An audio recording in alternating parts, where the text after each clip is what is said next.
ఉన్నాము. అందులో ప్రాముఖ్యంగా ఆత్మ వరాలకు సంబంధించినటువంటి విషయాలు, పరిశుద్ధాత్మ దేవుడు మనల్ని నడిపించేటటువంటి విషయాలకు సంబంధించి కొన్ని అంశాలు మనం చర్చించుకోవడం జరిగింది.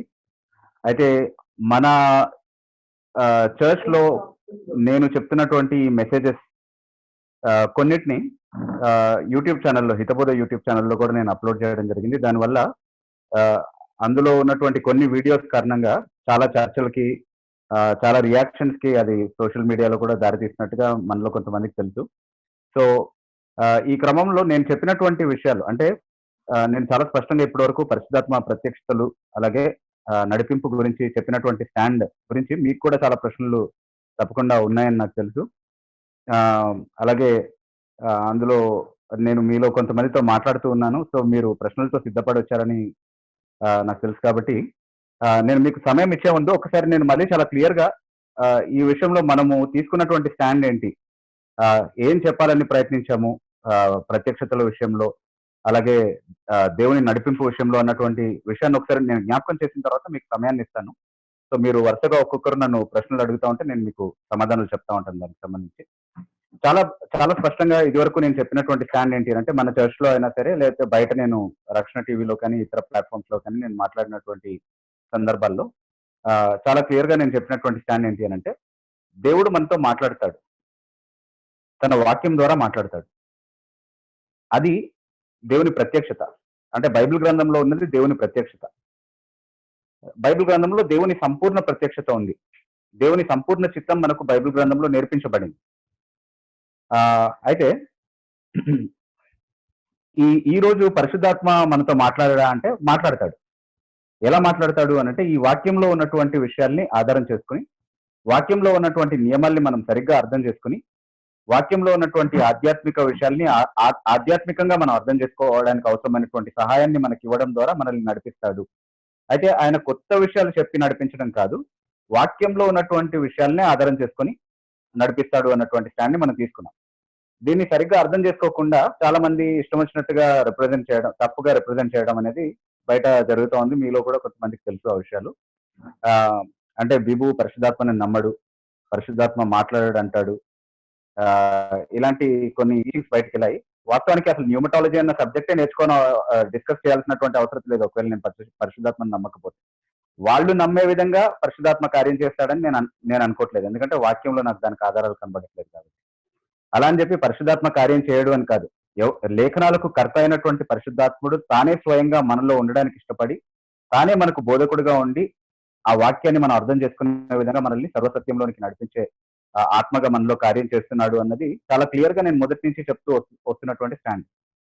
అయితే కొన్ని ప్యాసేజెస్ కారణంగా కొంతమంది మనసుల్లో కన్ఫ్యూజన్ ఉంది కాబట్టి నేను కొంత చర్చ మనం చేసుకుంటే బాగుంటది. మీరు నన్ను ప్రశ్నలు అడుగుతా ఉంటే నేను మీకు వాటికి సమాధానాలు చెప్తా ఉంటే చాలా క్లియర్ గా మనము ఏం చెప్పాలనుకుంటున్నామో వాక్యపు వెలుగులో సమగ్రంగా ఒక అవగాహన వస్తుంది అన్నటువంటి ఉద్దేశంతో మీకు సమయం ఇవ్వాలనుకుంటున్నాను. You can begin to ask me questions now.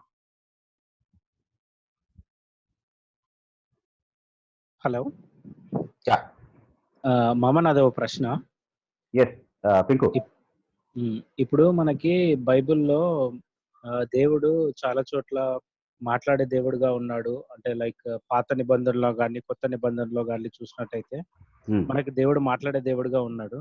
మరి దానికి మరి మీరేమో కాదు అన్నట్టు కొన్ని విన్నాను నేను.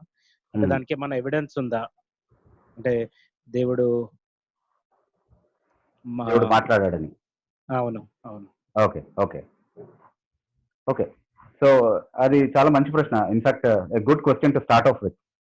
నేను ఇందాక చాలా క్లియర్ గా చెప్పాను, దేవుడు మాట్లాడాడు అని నేను అనట్లేదు. ఇప్పుడు కూడా దేవుడు మాట్లాడతాడు అని అంటున్నాను. కానీ ఎలా మాట్లాడతాడు అన్నది మనం ఒకసారి అర్థం చేసుకుంటే, నేను వాక్యంలో నుండి మాట్లాడతాడు, వాక్యం వెలుపల వేరొక కొత్త సమాచారాన్ని మనకి ఇవ్వడం ద్వారా మాట్లాడాడు అన్నటువంటి స్టాండ్ ని కన్సిస్టెంట్ గా తీసుకుంటూ వచ్చారు ఎప్పుడు కూడా. అయితే దానికి అంటే న్యాయంగానే ఎవరైనా అడగగలిగే ఒక ప్రశ్న ఏంటి అని అంటే, అలా మాట్లాడాడు అని చెప్పడానికి నీ దగ్గర ఉన్న ఆధారం ఏంటి? దేవుడు నేరుగా మాట్లాడుతూ వచ్చినటువంటి దేవుడుగా కనబడుతున్నాడు కదా మనకి. పాత నిబంధనలో ఇప్పుడు ఆదాముతో మాట్లాడాడు, హేబెల్తో మాట్లాడాడు, కయీన్తో మాట్లాడాడు, నోవాతో మాట్లాడాడు, తర్వాత అబ్రహాంతో మాట్లాడాడు, మోషేతో మాట్లాడాడు, తర్వాత గిద్యోను మాట్లాడాడు. ఆ, న్యాయాధిపతుల గ్రంథంలో చాలా మందితో మాట్లాడినట్టుగా మనం చూస్తా ఉన్నాము. సో ఇవన్నీ అలాగే అది పాత నిబంధనలు అంటే ప్రవక్తలు చాలా మంది ప్రవక్తలందరితో ఆయన మాట్లాడినట్టుగా వారి ద్వారా ఆయన చాలా ప్రత్యక్షతలు ఇచ్చినట్టుగా మనం చూస్తాము. మళ్ళీ కొత్త నిబంధనకు వచ్చేసరికి కూడా అపోస్తుల ద్వారా మాట్లాడాడు. అపోస్తులు కలిసి అపోస్తుల పరిచయంలో పాలు పంచుకున్నటువంటి ఆదిమ సంఘంలో కూడా కొంతమంది వ్యక్తులతో ఆయన మాట్లాడినట్టుగా మనకు చాలా దాఖలాలు వాక్యంలో కనబడతా ఉన్నాయి. సో వాక్యాన్ని ఆలోచిస్తే దేవుడు మాట్లాడతాడని కనబడుతుందా, మాట్లాడాడు అని కనబడుతుందా? ఖచ్చితంగా దేవుడు మాట్లాడతాడనే కనబడుతుంది. సో మాట్లాడాడు అని చెప్పడానికి ఆధారం ఉండాలి కదా మనకి, అన్నది చాలా న్యాయమైనటువంటి ప్రశ్న. సో మాట్లాడడు అని నేను అనలేదు అనేది ఫస్ట్ చెప్తున్నాను. బైబిల్ నుంచి ఆయన తీసుకొని మాట్లాడని మొదటి నుంచి చెప్తున్నటువంటి విషయము. అయితే ఇక్కడ మనం అర్థం చేసుకోవాల్సిన విషయం ఏంటి అంటే, ఈ క్రైటీరియా తీసుకున్నా సరే మనం దేవుడు మాట్లాడాడు కదా, దేవుడు మాట్లాడే దేవుడుగా ఉన్నాడు. పాత నిబంధనలో చాలా సార్లు మాట్లాడాడు, కొత్త నిబంధనలో చాలా మందితో మాట్లాడాడు. సో మనతో ఎందుకు మాట్లాడాడు అన్నటువంటి ప్రశ్న, అలాంటి సందర్భాల్ని మనం తీసుకుని కాబట్టి దేవుడు ఈ రోజు మనతో మాట్లాడతాడు అని ఒకవేళ మీరు వాదిస్తే, నేను అడిగేది ఏంటి అని అంటే, పాత నిబంధనలో ఎవరితో మాట్లాడాడు, కొత్త నిబంధనలో ఎవరితో మాట్లాడాడు? ప్రవక్తలతో మాట్లాడాడు, అపోస్తులతో మాట్లాడాడు. అలాగే ప్రవక్తలు అపోస్తులు కాని కొంతమందితో కూడా మాట్లాడారు. కానీ ఎందుకు, ఎలాంటి సందర్భాల్లో మాట్లాడాడు? వాళ్ళు ప్రవక్తలతో కానీ అపోస్తులతో కానీ ఏదో ఒక విధంగా సంపర్కం కలిగినటువంటి వారిగా ఉన్నారు. అంటే ఉదాహరణకి ఇప్పుడు మీరు ఫరోకి దేవుడు కళ ద్వారా మాట్లాడాడు, కొన్ని విషయాలు ప్రత్యక్షపరిచాడు.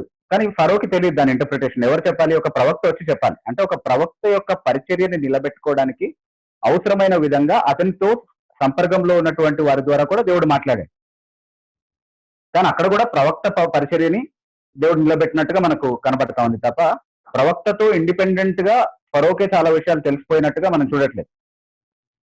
యోసేపు చెరసాల్లో ఉన్నప్పుడు కూడా అతనితో ఉన్నటువంటి పానదాయకుడికి, అలాగే ఇంకొక వ్యక్తికి కూడా కళలు దేవుడు చూపించినట్టుగా మనం చూస్తున్నాం. అక్కడ కూడా యోసేపును హెచ్చించే క్రమంలో, తన ప్రవక్త అయినటువంటి యోసేపును హెచ్చించే క్రమంలో దేవుడు చేసినటువంటి కార్యంగా దాన్ని చూస్తా ఉన్నాం. అన్య రాజు అయినటువంటి నెబుకద్నెజర్ కలగన్నాడు. నెబుకద్నెజర్కి విషయాలు తెలిసిపోయా కలగన్నంత మాత్రం లేదు. అక్కడ దానియేలు పరిచర్యని అన్య దేశంలో నిలబెట్టేటటువంటి క్రమంలో దేవుడు చేసినటువంటి కార్యం అది. అలాగే ప్రవక్తలు కానటువంటి చాలా మందితో దేవుడు మాట్లాడినటువంటి సందర్భాలన్నింటిలో కూడా వాళ్ళకి ప్రవక్తలతో ఏదో ఒక విధంగా ఏదైనా ప్రవక్తతో కానీ అపోస్తులతో కానీ సంపర్కం ఉన్నట్టుగా మనం చూస్తా ఉన్నాం. సో ఇండిపెండెంట్ గా ఎవరితో అయినా మాట్లాడా? అలా కాకుండా ఎవరితో మాట్లాడినట్టుగా లేదు. అంటే ఏ కాలంలో కూడా, అలాగే కొత్త నిబంధనకు వస్తే కూడా అపోస్తుల ద్వారా మాట్లాడాడు. అయితే అపోస్తులీయ పరిచర్యలో పాలిభాగస్తులుగా ఉండి వారితో సన్నిహితంగా పనిచేసినటువంటి వారు, లేకపోతే వారితో సంపర్కంలో వచ్చినటువంటి వారితో కూడా దేవుడు మాట్లాడాడు. కొర్నెలితో దేవుడు మాట్లాడాడు, పేతురుని పిలిపించమని చెప్పాడు. అక్కడ పేతురు ఇన్వాల్వ్మెంట్ లేకుండా కొర్నెలితో దేవుడు ఏదో ప్రత్యక్షపరిచి మాట్లాడినట్టు కాదు. అలాగే ఇంకా చాలా మంది ఉదాహరణలు తీసుకోవచ్చు. వాళ్ళందరూ కూడా ఏదో ఒక రకంగా అపోస్తులతో సంపర్కంలో ఉన్నటువంటి వారే. సో కాబట్టి దాని నుంచి నేను నేర్చుకునే విషయం ఏంటి అంటే, దేవుడు అందరితో మాట్లాడలేదు. విశ్వాసులందరితో కనబడి మాట్లాడడము, దర్శనాలు ఇచ్చి మాట్లాడడము, కళలు చూపించి మాట్లాడడము అన్నటువంటి ప్రక్రియ అందరి విషయంలో దేవుడు అవలంబించినట్టుగా మనం ఎక్కడ చూడము. వాస్తవానికి అందరు, అది పాత నిబంధనలోనూ చూడము, కొత్త నిబంధనలోనూ చూడము. విశ్వాసులందరితో ఆయన మాట్లాడినట్టుగా కళల ద్వారా, దర్శనాల ద్వారా, లేకపోతే ప్రతిదినము నేను తీసుకోవాల్సినటువంటి నిర్ణయాల్లో దేవుడు ఒక కొత్త ప్రత్యక్షతనిచ్చి, నేను ఒక ఫలానా చోటికి వెళ్ళాలా వెళ్ళొద్దా, ఫలానా పని చేయాలా చేయొద్దా అన్నటువంటి రకమైనటువంటి నడిపింపును దేవుడు కొత్తగా మాట్లాడడం ద్వారా ప్రతిరోజు ప్రతి విశ్వాసికి ఇచ్చినటువంటి దాఖలాలు నేను ఎక్కడ చూడట్లేదు వాక్యం. కాబట్టి నేను అనేది ఏంటి అంటే, వాక్యంలో నాకు కనబడే ఆధారము కొందరితో దేవుడు మాట్లాడినట్టుగానే కనబడుతుంది తప్ప, విశ్వాసులందరితో నేరుగా ఆయన జోక్యం చేసుకుని మాట్లాడుతున్నట్టుగా, అందరితో సంపర్కంలో ఉన్నట్టుగా నేను ఎక్కడ చూడట్లేదు వాక్యం. అయితే మరి విశ్వాసులందరికీ లేదా ప్రత్యక్షత, విశ్వాసులందరికీ నడిపింపు అవసరం లేదా అని అంటే, విశ్వాసులందరికీ ఏమిచ్చాడు అని అంటే, ఈ ప్రవక్తల ద్వారా, అపోస్తుల ద్వారా ఇలా ఆయన తన ప్రత్యక్షతను కనబరచడానికి ఏర్పరచుకున్న కొందరి ద్వారా ఇచ్చినటువంటి సమాచారాన్ని అందరూ విశ్వాసులు ఆధారంగా చేసుకుని దాని ప్రకారం నడవాలి అన్నటువంటి బోధ మొదటి నుంచి కనబడతా ఉంది. అందుకే ద్వితీయోపదేశకాండం 29:29 మనం చదివినప్పుడు చాలా స్పష్టంగా, బయలుపరచబడినటువంటి సంగతులు మీవియు మీ పిల్లలవియు మీకు నేను రోజు బయలుపరుస్తూ ఉంటానని కాదు, ధర్మశాస్త్రాన్ని గురించి మాట్లాడుతున్నాడు. రహస్యములు యెహోవాకు చెందును, మీ జీవితంలో ఏం జరుగుతుంది అన్నది యెహోవా వశంలో ఉంది, ఆయనకు తెలుసు. అది ఆయన నడిపించుకునేటటువంటి క్రమంలో ఆయన చేసేటటువంటి కార్యాలు అవన్నీ కూడా రహస్యాలు. కానీ బయలుపరచబడినటువంటి సంగతులు ఉన్నాయి. ఎక్కడున్నాయి? ధర్మశాస్త్రంలో ఉన్నాయి. అవి మీరు నేర్చుకోండి. దాని నుంచి కుడికి కానీ ఎడమకి కానీ తిరగకండి. దాని ప్రకారం మీరు జీవించండి. ఇది అందరికీ ఇచ్చినటువంటి ఆజ్ఞ. విశ్వాసులందరికీ మొదటి నుంచి ఉన్నటువంటి స్టాండర్డ్ ఏంటి అని అంటే, దేవుడు ఇచ్చినటువంటి ప్రత్యక్షతే మీకు నడిపింపు. ఆ మార్గంలో నడవండి, దాని నుండి కుడికి కానీ ఎడమకి కానీ తిరగకండి అన్నది దేవుడు మొదటి నుంచి చెప్తూ వచ్చినటువంటి స్టాండర్డ్. అది కాదని ఎవరైనా అంటారా? అది కాకుండా మీకు కొత్తగా నేర్పిస్తాడు దేవుడు అని చెప్పినట్టు అందరికీ నేర్పిస్తాడు అని చెప్పి అలా చేసినటువంటి దాఖలాలు ఏవైనా ఉన్నాయా? లేవు. అలా లేనప్పుడు అలా మాట్లాడతాడని నేను ఎందుకు అనుకోవాలి? అందరికీ ఇచ్చినటువంటి గైడెన్సే ఈ రోజు మనకు కూడా ఉంది. అందరికీ ఇచ్చిన గైడెన్స్ ఏంటి? లేఖనాలు. అదే గైడెన్స్ మనకు కూడా ఈ రోజు ఉంది. దాన్ని అర్థం చేసుకోవడానికి పరిశుద్ధాత్మ సహాయం ఇస్తాడు అన్నటువంటి వాగ్దానాలు కొత్త నిబంధనలు ఉన్నాయి. కాబట్టి ఇది మన సొంతంగా ఒక పుస్తకాన్ని మాత్రమే పట్టుకొని నల్ల అక్షరాలని చదివి మనకి ఎట్లా అర్థమవుతుంది దాన్ని అట్లా అన్వయించుకొని ముందుకెళ్ళిపోదామని కాదు. అక్షరాలు మాత్రమే ఉంటే సరిపోతాయి, పుస్తకాలు మాత్రమే ఉంటే సరిపోతుంది, కామన్ సెన్స్ ఉంటే సరిపోతుంది, సిక్స్త్ సెన్స్ ఉంటే సరిపోతుంది అని నేను కొన్ని ప్రత్యేక సందర్భాల్లో వాడినటువంటి కొన్ని మాటల్ని పట్టుకుని అదే ఇతని దృక్పథం అని కొంతమంది మాట్లాడుతూ ఉన్నారు కదా. అందులో ఏది వాస్తవం లేదు, అంతా కూడా మిస్రిప్రజెంటేషన్. నేను అలా అనలేదు. పరిశుధాత్మ సహాయంతోనే ఎవరైనా సరిగ్గా అర్థం చేసుకోగలరు. అయితే పరిశుధాత్మ సహాయంతో వాక్యాన్ని అర్థం చేసుకుని వాక్య ప్రకారం నడవాలన్నది అందరికీ ఇచ్చినటువంటి ఆజ్ఞ. అందరి నుండి దేవుడు ఎక్స్పెక్ట్ చేసినటువంటి విషయం. అంతేగాని ప్రతి ఒక్కరికి కలలో వచ్చి చెప్తాను, దర్శనాలు కనబడి చెప్తానని కాదు. అలా ఎక్కడ చెప్పలేదు. అలా చెప్తాడు అందరికీ అని చెప్పడానికి వాక్యంలో ఎక్కడ దాఖలాలు లేవు. వాక్యంలో దాఖలాలు లేనటువంటి ఒక కొత్త విషయాన్ని తీసుకొచ్చి ఇలా జరుగుతుందని ఎందుకు వాగ్దానం చేస్తున్నారు? దేవుడు వాగ్దానం చేయనటువంటి ఒక సంగతిని మీకు అలా జరుగుతుందని ఎందుకు బోధిస్తున్నారు? ఒక కొత్త విషయాన్ని ఎందుకు సంఘంలో ప్రవేశపెట్టేటటువంటి ప్రయత్నం చేస్తున్నారు? మొదటి నుంచి లేనటువంటిది లేఖనాల్లో ఎక్కడ మనం చూడనటువంటి విధంగా దేవుడు కొత్తగా ప్రతి విశ్వాసికి నడిపింపునిస్తాడు అన్నటువంటి ఆ బోధని ఎక్కడి నుంచి తీసుకొస్తున్నారు? ఎందుకు తీసుకొస్తున్నారు? అసలు వాక్యంలో అలా లేదు కదా. ఇప్పుడు మీరు ద్వితీయోపదేశకాండం 29 ఒక్క వచనాన్ని ఆధారం చేసుకుని మాట్లాడుతున్నాడు, ఇది రిడక్టివ్ ఫ్యాలసీ లేకపోతే ఇంకో ఫ్యాలసీ అని మాట్లాడే వాళ్ళు ఉంటారు. అందుకే చాలా క్లియర్ గా నేను చెప్పాల్సిన విషయం ఏంటంటే, ఇది త్రూఅవుట్ ద స్క్రిప్చర్ మీరు వెరిఫై చేయండి. చాలా రెఫరెన్సెస్. అంటే ఇప్పుడు తల్లిదండ్రులకు ఇచ్చినటువంటి బాధ్యత గురించి ఒకసారి మనం ఆలోచిస్తే ఏమంటున్నాడు? ద్వితీయోపదేశకాండం 6వ అధ్యాయంలో 6-7 వచనాలు మీరు గమనించినప్పుడు ఏమంటున్నాడు? 6-7 వచనాల్లో మీరు దేవుని సన్నిధిలో కనిపెట్టినప్పుడు, అంటే నేను దేవుని సన్నిధిలో కనిపెట్టొద్దు అనట్లేదు. మళ్ళీ అందరూ కనిపెట్టాలి, అందరూ దేవునితో మాట్లాడాలి. అది దేవునితో మనకున్నటువంటి సహవాసంలో భాగం. దాన్ని ఎవరు కాదనట్లేదు. కానీ మీరు దేవుని సన్నిధిలో కనిపెట్టి దేవుడు మీకు కొత్తగా ప్రత్యక్షపరుస్తాడు, వాటిని మీ పిల్లలకి నేర్పించండి అంటున్నాడా? లేదు. ఈ ధర్మశాస్త్రంలో ఉన్నటువంటి సంగతులు మీ హృదయంలో ఉండాలి. అవి మీరు కూర్చున్నప్పుడు, నిలబడినప్పుడు, పడుకున్నప్పుడు, దారెంబట నడుస్తున్నప్పుడు ప్రతిసారి మీ పిల్లలతో మాట్లాడండి. మీరు కూడా వాటి గురించి ముచ్చటించండి. అవి ఎప్పుడు కూడా మీ మనసులో నుంచి తొలగిపోకుండా వాటి విషయంలో జాగ్రత్త పడండి. కానీ కొత్తగా నేను మాట్లాడతానేమో కనిపెట్టండి, కొత్త విషయాలు నేను మీకు చెప్తా ఉంటాను, అవి మీ పిల్లలకి నేర్పిస్తా ఉండండి, మీ పిల్లల్ని కూడా అట్లాగే నా సన్నిధిలో కనిపెట్టి నేర్చుకోమని చెప్పండి అని ఎందుకు అనట్లేదు? ఎందుకు అలా అందరి విషయంలో చేసినట్టుగా దాఖలాలు లేవు బైబిల్లో? అలా అందరికీ చేస్తున్నాడని ఎందుకు లేదు బైబిల్లో? అందరికీ చేస్తాడు అని ఎక్కడుంది? వాగ్దానం ఏమైనా ఉందా? ఏమీ లేదు. సో లేనటువంటి ఒక కొత్త విషయాన్ని తీసుకొచ్చి అందరి ద్వారా మాట్లాడతాడు, అందరికీ ప్రత్యక్షతలు వస్తాయి, అందరికీ కొత్త ప్రత్యక్షతలు వచ్చి కొత్తగా దేవుడు ప్రత్యక్షతల ద్వారా నడిపిస్తాడు అన్నటువంటి సిద్ధాంతాన్ని కాదు అంటున్నాను నేను. అలా కాదు. ఆయన వాక్యం ద్వారా మాట్లాడతాడు. పరిశుద్ధాత్మ సహాయం ద్వారా మనం దాన్ని అర్థం చేసుకుంటాం వాక్యాన్ని. అందులో ఉన్నటువంటి నియమాల్ని మన జీవితానికి తగినటువంటి అన్ని పరిస్థితులకి అన్వయించుకోవడానికి సంపూర్ణంగా ఉంది బైబిల్ గ్రంథం. అది చాలు. దానిపైన ఆధారపడదాము. అంతేగాని ఎవరో వచ్చినటువంటి కొత్త ప్రత్యక్షతల్ని పట్టుకుని అది దేవుడు ఇచ్చినటువంటి మాటని మనం అర్థం చేసుకోవాల్సినటువంటి అవసరం లేదు అన్నది నా స్టాండ్. చాలా క్లియర్. ఓకేనా? I hope that answers your question. Anybody else has that question? Good evening uncle. Yeah Vani. Uncle నాకు ఒక డౌట్ అంకుల్. యా. యావేలు గ్రంథము 2వ అధ్యాయము 28 నుంచి 32 వచనాలలో తర్వాత నేను సర్వజనుల మీద నా ఆత్మను కుమ్మరింతును, నీ ముసలివారు కలగి కందురు, మగనలు దర్శనాలు చూతురు. ఆ దినములలో నేను పనివారి మీదను పనికత్తెల మీదను నా ఆత్మను కుమ్మరింతును, మరియు ఆకాశమందును భూమి అందును ఓకే అక్క వినబడుతుందా అంకుల్? వినబడుతుందా? ఇప్పుడు వినబడుతుంది వాణి. ఓకే. అనగా రక్తమును అగ్ని ధూప మమ్మలను కనపరచదురు. యెహోవా యొక్క భయంకరమైన ఆ మహాదినము రాకముందు సూర్యుడు తేజోహీనుడగును, చంద్రుడు రక్తవర్ణమగును. యెహోవా సెలవిచ్చినట్లు సియోను కొండ మీదను యెరూషలేములోను తప్పించుకొనిన వారందరూ శేషించిన వారిలో యెహోవా పిలుచువారు కనబడుదురు. ఆ దినమున యెహోవా నామమును బట్టి ఆయనకు ప్రార్థన చేయు వారందరూ రక్షింపబడుదురు అని ఉంటుంది. సో ఈ వర్సెస్ లో నాకున్న డౌట్ ఏంటంటే 28th వర్స్ లో మీ కుమారులను మీ కుమార్తెలను ప్రవచనము చెప్పుదురు, మీ ముసలి వారు కలలు కందురు, మీ యవ్వనులు దర్శనములు చూతురు అని ఉంటుంది. సో ఇది అందరికి వర్తిస్తాయా? అంటే కుమారులు కుమార్తెలు అందరూ చెప్తారా ప్రవచనాలు? ముసలి వారు అందరూ కలలు కంటారా? దర్శనాలు అందరూ చూస్తారా యవ్వనులు అనేది first question. Next question 29th verse లో ఆ దినములలో అని ఉంటుంది. ఇక్కడ ఏ దినముల గురించి మాట్లాడుతున్నారు అనేది నా second question. Fine fine, very good question. So first of all అసలు ఆ దినములు అంటే ఏ దినములో చూద్దాం మనము. పెంతెకోస్తు దినాన అంటే అపోస్తల కార్యములు 2వ అధ్యాయం 17వ వచనం నుంచి మనం చదివితే, ఒకసారి ఆ వచనము తీస్తావా అని నేను మాట్లాడుతూ ఉంటాను, ఈలోగా ఆ వచనం తీ ఒకసారి.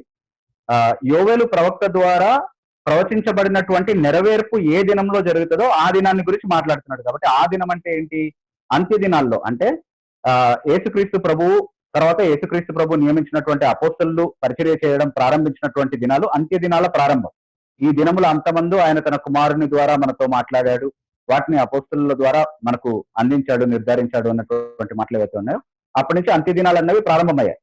అయితే సరిగ్గా అంటే కరెక్ట్ గా చెప్పాలంటే పరిశుద్ధాత్మ దేవుడు కుమ్మరించబడింది ఎప్పుడు అని అంటే ఈ అంత్య దినాల్లో కుమ్మరించబడ్డాడు. వాస్తవానికి అపోస్తల కార్యములు 2వ అధ్యాయం 17వ వచనం నుంచి ఉన్నటువంటి వాక్య భాగాన్ని మనం చదివితే పేతురు మనకి ఇచ్చేటటువంటి క్లారిటీ ఏంటంటే, ఆ చదవక్కర్లేదు అని, I think I'm giving the gist of it. Okay, so అక్కడ ఇస్తున్నటువంటి క్లారిటీ ఏంటంటే యోవేలు ప్రవక్త ద్వారా ప్రవచించబడినటువంటిది ఇదే. అంటే ఏ దినాల్లో అయితే ఇవి జరగాలో ఆ దినాలు ఇప్పుడు ప్రారంభమయ్యాయి, ఇది జరుగుతుంది. ఇదే ఇప్పుడు మీరు చూస్తున్నటువంటి, అంటే అక్కడ ఉన్నటువంటి అపోస్తలు పరిశుద్ధాత్మను పొందడము, వాళ్ళు వేరే వేరే భాషల్లో మాట్లాడటము, తర్వాత చాలా మంది అక్కడికి వచ్చి అంటే అసలు ఏం జరిగిందో చూద్దామని చాలా మంది ఒక పెద్ద గుంపు అక్కడ వచ్చినట్టుగా మనం చూస్తా ఉన్నాము. వాళ్ళందరితో పేతురు మాట్లాడుతూ చెప్తున్నటువంటి విషయం ఏంటంటే, ఇది పరిశుద్ధాత్మ నింపుదల గురించి యోవేలు చెప్పినటువంటి ప్రవచనం యొక్క నెరవేర్పు అని చెప్తున్నాడు. అయితే ఇక్కడ మనం గమనించాల్సింది ఏంటి అంటే, యోవేలు ప్రవచించినటువంటి ఆ మొత్తం ప్రవచనాన్ని మళ్ళీ చెప్తాడు పేతురు. 17వ వచనం నుంచి మీరు చదివితే 20, 21, 22 వచనాల వరకు అనుకుంటా, మొత్తం ఆ ప్రవచనం అంతా రిపీట్ చేస్తాడు. ఇది దాని నెరవేర్పు అని అంటున్నాడు. సో దీన్ని నెరవేర్పు అని ఎలా అర్థం చేసుకోవాలి దీన్ని మనం? అంటే ఇప్పుడు ఆ ఒక్క ఈవెంట్ లోనే మొత్తం ఆ ప్రవచనం అంతా కూడా నెరవేరిపోయిందా అంటే అలా కాదు. కానీ ఆ ప్రవచనం యొక్క నెరవేర్పు యొక్క ప్రారంభం అనేది మనం అర్థం చేసుకుంటాం. కాబట్టి కళలు దర్శనాలు అంత్య దినాల్లో కనబడతాయి అన్నటువంటి ప్రవచనానికి ఆ దినాల్లో నుంచి ప్రారంభము, దాని ఫుల్ఫిల్మెంట్ కి సమయం ఆసన్నమైంది అన్నటువంటి విషయాన్ని చాలా స్పష్టంగా మనం అక్కడ చూస్తున్నాం, అర్థం చేసుకుంటున్నాం. No problem about that. Okay, అయితే ఈ ప్రవచనాలు కళలు అంత్య దినాలు అని చెప్పేటటువంటి, ఇప్పుడు 2000 సంవత్సరాలు దాటిపోయాయి కదా అంత్య దినాలు అనేది. ఈ 2000 సంవత్సరాలు ఇంకో 2000 సంవత్సరాలు కూడా కంటిన్యూ అవ్వచ్చు, యేసుక్రీస్తు ప్రభు రావడం ఆలస్యం అవుతుంది, ఆర్ ఇంకా ఎంతకాలం అవుతుందో మనకు తెలియదు. యేసుక్రీస్తు ప్రభు వచ్చేంత వరకు కూడా ఇదంతా అంత్య దినాలే. సో త్రూ అవుట్ దీస్ అంత్య దినాలు ఈ ప్రవచనాలు కళలు అన్ని కొనసాగాల, లేకపోతే ఒక స్పెసిఫిక్ టైం పీరియడ్ గురించి దీన్ని మాట్లాడుతున్నాడా? అలా అయితే ఏం మాట్లాడుతున్నాడు, దేని గురించి మాట్లాడుతున్నాడు అని మనం అర్థం చేసుకుంటే, చూడండి, యోవేలు చెప్పినటువంటి ప్రవచనం అంటే దర్శనాలు కళల ద్వారా ప్రవచనాలు చెప్పబడతాయి అన్నటువంటి ఈ విషయం ఏదైతే ఉందో, దీన్ని ఒక్క ప్యాసేజ్ కి మాత్రమే లిమిట్ చేసి మనం అర్థం చేసుకోవాల్సినటువంటి అవసరం లేదు. పాత నిబంధనలో చాలా వాక్య భాగాల్లో దేవుడు ఒక కొత్త నిబంధన చేస్తాను, ఆ అంత్య దినాల్లో ఒక కొత్త నిబంధన చేస్తాను అన్నటువంటి వాగ్దానము మొదటి నుంచి దేవుడు చెప్తూ వచ్చాడు. మోసే కాలం నుండి కూడా నీ వంటి వేరొక ప్రవక్తను నేను లేపుతాను అని ద్వితీయోపదేశకాండం 18వ అధ్యాయము 18వ వచనం నుండి చెప్పినటువంటి మాటలు ఏవైతే ఉన్నాయో, అంటే నీ వంటి ఒక కొత్త ప్రవక్త వచ్చి ఏ విధంగా అయితే మోసే ద్వారా ఇశ్రాయేలీయులతో దేవుడు ఒక నిబంధన చేశాడో, అలాగే మోసే వంటి ప్రవక్త వచ్చినప్పుడు దేవుని ప్రజలతో అతను కూడా ఒక నిబంధన చేస్తాడు అన్నటువంటి ఇన్ఫరెన్స్ చాలా క్లియర్ గా అక్కడ నుండి మనకు కనబడతా ఉంది. అంటే ఆ ఒక్క వచనం నుండి అంతా అర్థమవుతుంది, కానీ whole of the tenor of old testament నుంచి మనకు అది అర్థమవుతుంది.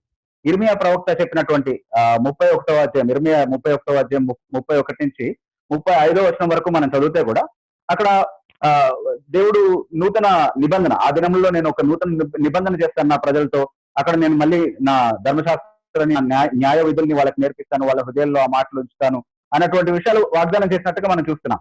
ఆ క్రమంలో దేవుడు ఇచ్చేటటువంటి ప్రత్యక్షతల గురించి మాట్లాడుతున్నాడు యోవేలు గ్రంథంలో కూడా. సో ఆ క్రమంలో వచ్చినటువంటి ప్రత్యక్షతలన్నీ నూతన నిబంధనలో ఉన్నాయని నేను అంటున్నాను. కాబట్టి నూతన నిబంధనని ఇవ్వడానికి ఏ ప్రత్యక్షతలు, ఏ కళలు, ఏ దర్శనాలు అవసరమయ్యాయో అవన్నీ కూడా దేవుడు ఇచ్చి నూతన నిబంధన సంపూర్ణం అయిపోయిన తర్వాత అది నూతన నిబంధన యొక్క గ్రంథం కాబట్టి ఆ గ్రంథ ఆధారంగా ఇప్పుడు కూడా మాట్లాడుతున్నాడు అంత్య దినాల్లో అని నేను అంటున్నాను చాలా clear. There is no problem absolutely. అయితే అప్పటి వరకే నూతన నిబంధన రాయబడినటువంటి ఆ కాలంలోనే ఆ ప్రత్యక్షతలు అన్ని ఇవ్వబడ్డాయి ఒకసారిగా, తర్వాత ఆగిపోయాయని మీరు ఎందుకంటున్నారు? ఎందుకంటే అక్కడ ఇంకా చాలా విషయాలు ఉన్నాయి కదా అంటే, చూడండి అక్కడ మనం అర్థం చేసుకోవాల్సింది ఏంటంటే ఆ ప్రవచనంలో చాలా విషయాలు చెప్పబడ్డాయి. అందులో జరిగిపోయినవి ఉన్నాయి, జరుగుతున్నవి ఉన్నాయి, జరగాల్సినవి ఉన్నాయి. ఈ మూడింటికి ఒక్కొక్క ఎగ్జాంపుల్ చెప్తాను నేను, మనకు అర్థమవుతుంది. అంటే అన్నిటినీ ఒకే బ్రాకెట్స్ లో పెట్టి మనం అర్థం చేసుకోవాల్సిన అవసరం లేదు, ఒకే కోణంలో మనం అర్థం చేసుకోవాల్సినటువంటి అవసరం లేదు అనేది మనకు అర్థమవుతుంది. ఇప్పుడు నేను చెప్పినటువంటి ఈ భావంలో న్యూ టెస్ట్మెంట్ లో అంటే దేవుడు చేసినటువంటి కొత్త నిబంధనకు అవసరమైనటువంటి ప్రత్యక్షతలు ఏవైతే ఉన్నాయో అవన్నీ కూడా ఇవ్వడానికి ఈ కళలు, దర్శనాలు దోహదపడ్డాయని ఓవరాల్ కాంటెక్స్ట్ నుంచి మనం అంటే హోల్ కౌన్సిల్ ఆఫ్ గాడ్ ని అంత పరిగణలోకి తీసుకొని మాట్లాడినప్పుడు మనకు అర్థమవుతుంది చాలా క్లియర్ గా. ఓకే, సో అది జరిగిపోయింది అని నేను అంటున్నాను. ఏది ప్రవచనాలు, కళలు ఇవన్నీ కూడా ఇవ్వటం త్రూఅవుట్ ది అపాస్టలిక్ ఎరా దేవుడు ఇచ్చినటువంటి ప్రత్యక్షతలు ఏవైతే ఉన్నాయో అవన్నీ కూడా దీని నెరవేర్పుగా నేను చూస్తున్నాను. అయితే ఆ దినములలో ఎవరైతే దేవుని నామమందు నమ్మకం ఉంచుతారో, whoever calls on the name of the Lord అని ఉంటది, యెహోవా నామమును బట్టి ప్రార్థన చేసిన వారందరూ కూడా రక్షింపబడతారు అన్నటువంటి మాట ఉంది అక్కడ. అది ఇప్పటికీ కొనసాగుతుందా అంటే ఖచ్చితంగా కొనసాగుతుంది. ఇప్పుడు కూడా ఎవరైతే యెహోవా నామం బట్టి ప్రార్థన చేస్తారో, ఎవరైతే యేసుక్రీస్తు ప్రభువు నామం నందు విశ్వాసం ఉంచుతారో వాళ్ళు నమ్ముతారు. అది కొనసాగుతున్నటువంటి విషయం. అది అయిపోయిందని ఎందుకు చెప్తాం మనం? ఆ దినముల్లో నుండి మొదలుకొని ఇప్పుడు అందరికీ ఆ అవకాశం వచ్చింది. అంటే ఇది వరకు ఇశ్రాయేలీలకి ఉన్నటువంటి ప్రత్యేకమైనటువంటి నిబంధన సంబంధం ఏదైతే ఉందో ఇది అన్యులతో కూడినటువంటి సంఘానికి ఎక్స్టెండ్ చేయబడింది. ప్రతి ఒక్కరికి అవకాశం ఉంది. ఇప్పుడు యెహోవా నామమును బట్టి ప్రార్థన చేసే ప్రతి ఒక్కరికి రక్షణ పొందేటటువంటి అవకాశం ఉంది అని చెప్పడానికి చాలా క్లియర్ గా ఇవ్వబడినటువంటి ప్రత్యక్షత. అయితే అది ఇప్పటికి కంటిన్యూ అవుతుందా? ఇప్పుడు కూడా మనం యేసునామంలో నమ్మి ఆయన్ని ప్రార్థన చేస్తే మనం రక్షింపబడతామంటే ఖచ్చితంగా రక్షింపబడతాం. అది కొనసాగుతుంది. మరి ఇంకా నెరవేరనిది ఏంటి? ఈ అంత్య దినాల్లో నెరవేరాల్సింది కూడా ఉంది, ఇంకా నెరవేరలేదు. అదేంటి అంటే సూర్యుడు కాంతిహీనుడు కావటము, చంద్రుడు ఎర్రగా అయిపోవటము, అవన్నీ కూడా అయిపోయాయా? లేదా అవుతూ ఉన్నాయా? కంటిన్యూగా జరిగేది అదంతా కూడా కాదు కదా. అది తర్వాత అవుతుంది, టువర్డ్స్ ది ఎండ్ అవుతుంది. కానీ ఇదంతా కూడా అంత్య దినాల్లో జరగాల్సినటువంటి విషయాలే. సో అంత్య దినాల్లో జరగాల్సినటువంటి విషయాలు కంటిన్యూగా జరుగుతూనే ఉంటాయని అనుకోవాల్సినటువంటి అవసరం లేదు. అందులో జరిగిపోయినవి ఉన్నాయి, జరుగుతూ ఉన్నవి ఉన్నాయి, జరగాల్సినవి ఉన్నాయి. సో ఇప్పుడు ప్రత్యక్షతలు, కళలు, దర్శనాలు రావడం కూడా ఇంకా జరిగిపోతూ ఉన్నాయి అని అంటే ఆ ఒక్క వచనం మాత్రమే సరిపోదు, మిగతా వచనాల్లో నుండి కూడా మనం దాన్ని చూడగలగాలి. ఎందుకంటే అది జరిగిపోయినాయి అన్నటువంటి ఆధారాలు వేరే వచనాల్లో నుండి మనం ఇన్ఫర్ చేస్తున్నాం కాబట్టి చాలా క్లియర్ గా అది జరుగుతూ ఉన్నటువంటి విషయంతో పాటుగా దాన్ని చూడాల్సినటువంటి అవసరం లేదు అన్నది నేను ఇచ్చే క్లారిఫికేషన్. అయితే ఇప్పుడు కాదు ప్రత్యక్షతలు వస్తున్నాయి, ఈ రోజు కూడా వస్తున్నాయని నమ్మే వాళ్ళు కూడా ఇది అందరికీ వస్తాయని వాళ్ళు కూడా అనరు. సో ఇప్పుడు నేను మాట్లాడుతున్నటువంటి విషయానికి దీనికి నేరుగా సంబంధం ఏమి లేదు యాక్చువల్గా. ఎందుకనంటే నేను మాట్లాడేది ఏంటి, దేవుని చిత్తం తెలుసుకోవడానికి ప్రతి ఒక్కరూ డైలీ దేవుని నుండి ప్రత్యక్షతలు పొందుతారా? డైలీ దేవుడు నేను ఎక్కడికి వెళ్ళాలి, ఏం చేయాలన్నటువంటి విషయాలు చెప్తాడా అంటే చెప్పడు. దేవుని కుమార్తెలకి, కుమారులకి అందరికీ దర్శనాలు వచ్చి, కళలు వచ్చి దేవుడు చెప్తూ ఉంటాడు అంటే చెప్పడు. అది వాళ్ళు కూడా ఒప్పుకునే విషయం, నాతో విభజించే వాళ్ళు కూడా ఒప్పుకునేటటువంటి విషయం. కాబట్టి ఈ అంశానికి సంబంధించినటువంటి విషయం కాదు అది. అయినప్పటికీ ఎక్స్ట్రా బిబ్లికల్ రెవల్యూషన్స్ వస్తాయని చెప్పడానికి ఇది సాధ్యం, ఈ వచనం నుండి సాధ్యం కాదు, ఈ వచనం సరిపోదు దానికి అని చెప్తున్నాను. ఓకేనా? I hope I gave some clarity to what you are asking. Mani, we can discuss more later if there is further clarification needed. అన్నా, ఓకే, యా పీటర్. నాకు 2 ప్రశ్నలు ఉన్నాయి అన్న, కాకపోతే ఒకటి అయిపోయిన తర్వాత ఇంకోటి అడుగుతాను. ఓకే, ఓకేనా? అయితే ఓకే ఫైన్. రోమిలికి రాసిన పత్రిక 8వ అధ్యాయం ఓకే 16వ వచనంలో ఈ విధంగా ఉంటదన్న, మనము దేవుని పిల్లలమని ఆత్మ తానే మన ఆత్మతో కూడా సాక్ష్యం ఇచ్చుచున్నాడు ఉంది కదా. మనం పిల్లలమైతే వారసులము, అనగా దేవుని వారసులము, క్రీస్తుతో కూడా మహిమ పొందుటకు ఆయనతో శ్రమ పడిన వల్ల క్రీస్తుతోటి వారసులం. అయితే 16వ వచనంలో దీన్ని చదివినప్పుడు ఎట్లా అనిపిస్తుంది అంటే అన్న, నేను పరిశుద్ధాత్మతోను, పరిశుద్ధాత్మ దేవుడు నాతో మాట్లాడే ఒక కమ్యూనికేషన్ అనేది ఇక్కడ కనిపిస్తుంది. అయితే మీరు పరిశుద్ధాత్మ దేవుడు మాట్లాడాడు అని మీరు ఎలా అంటారన్న?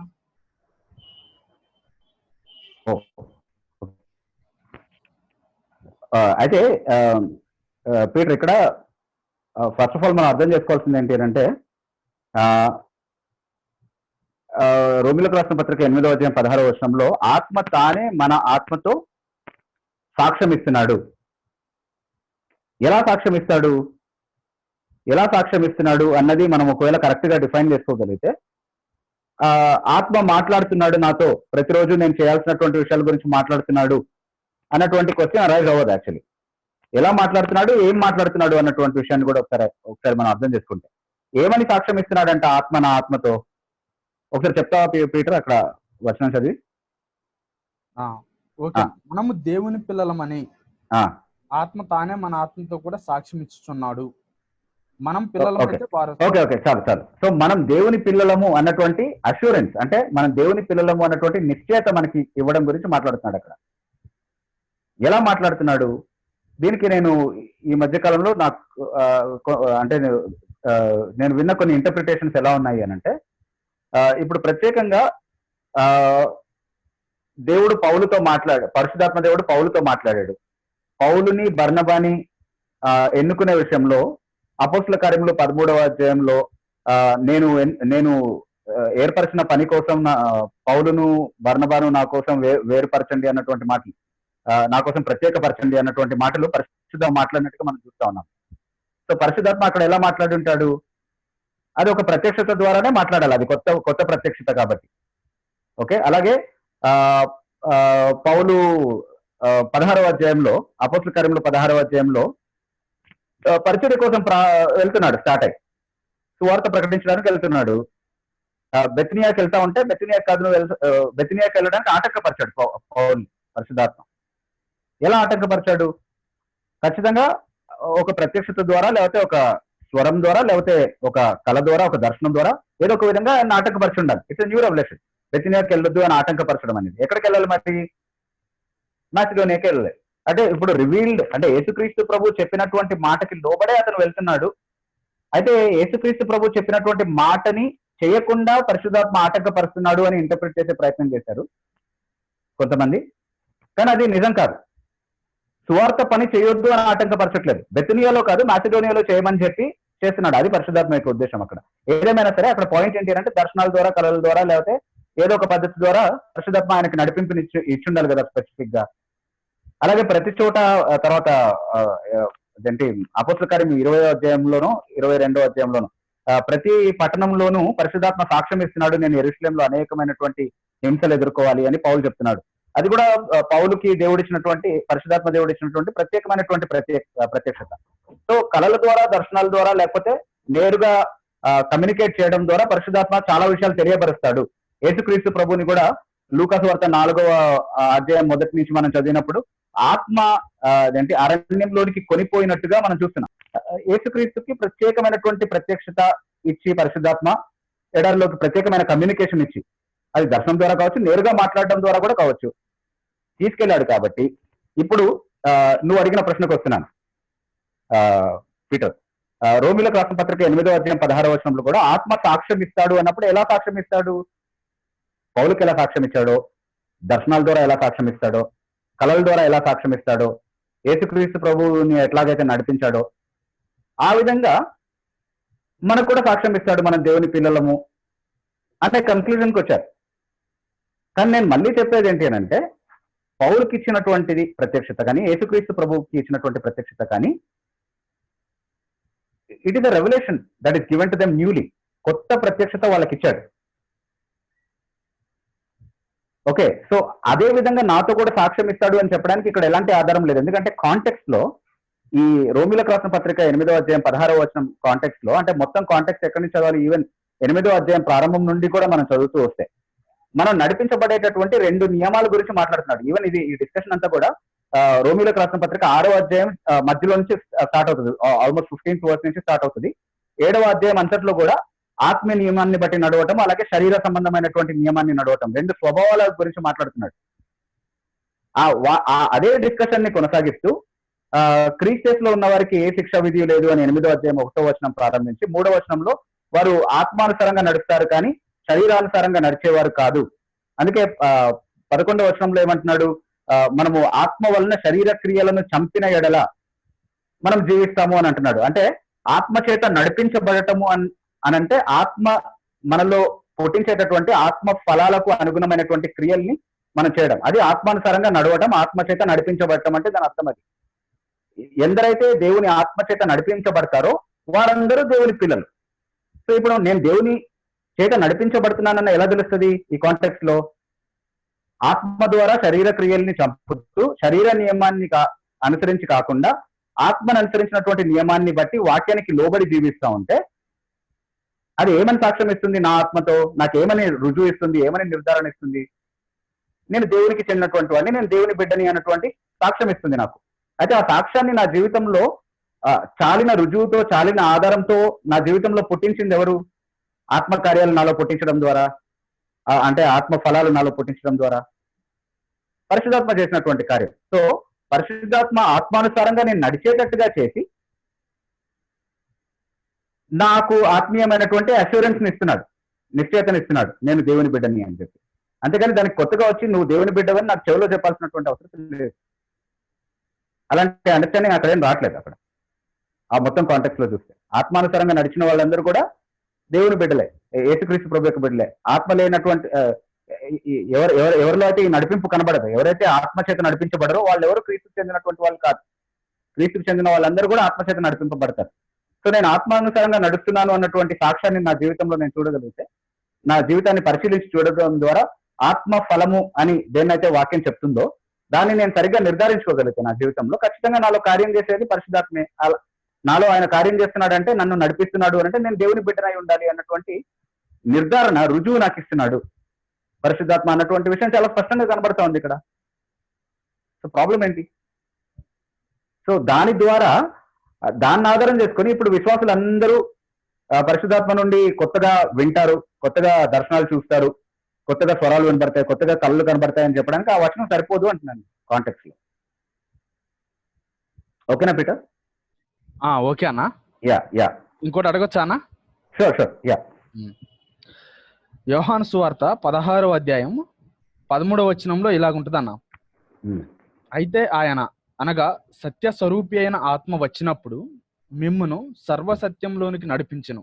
ఆయన తనంతట తానే ఏమీ బోధింపక వేటిని వినునో వాటిని బోధించి సంభవింపబో సంగతులను మీకు తెలియజేయను. ఓకే.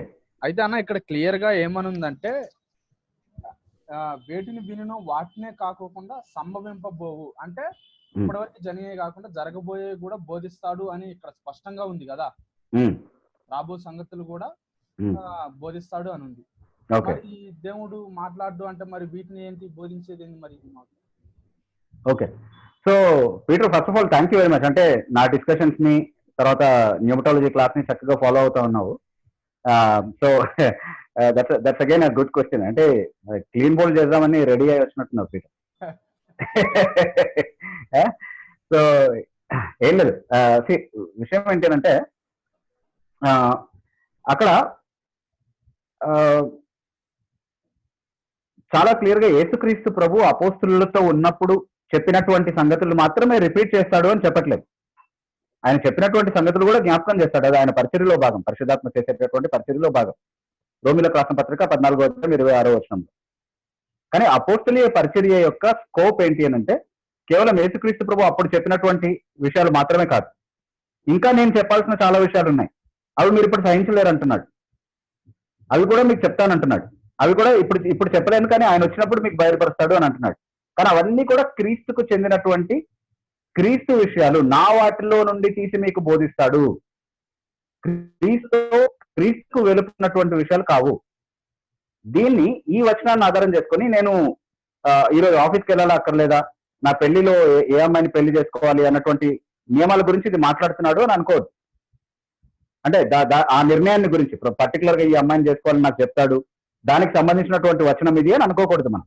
ఎందుకంటే ఏం చెప్తాడు, ఎవరికి సంబంధించినటువంటి విషయాలు చెప్తాడంట, క్రీస్తుకు సంబంధించినటువంటి విషయాలు తెలియబరుస్తాడు మనకి అన్నది చెప్తున్నాడు ఇక్కడ.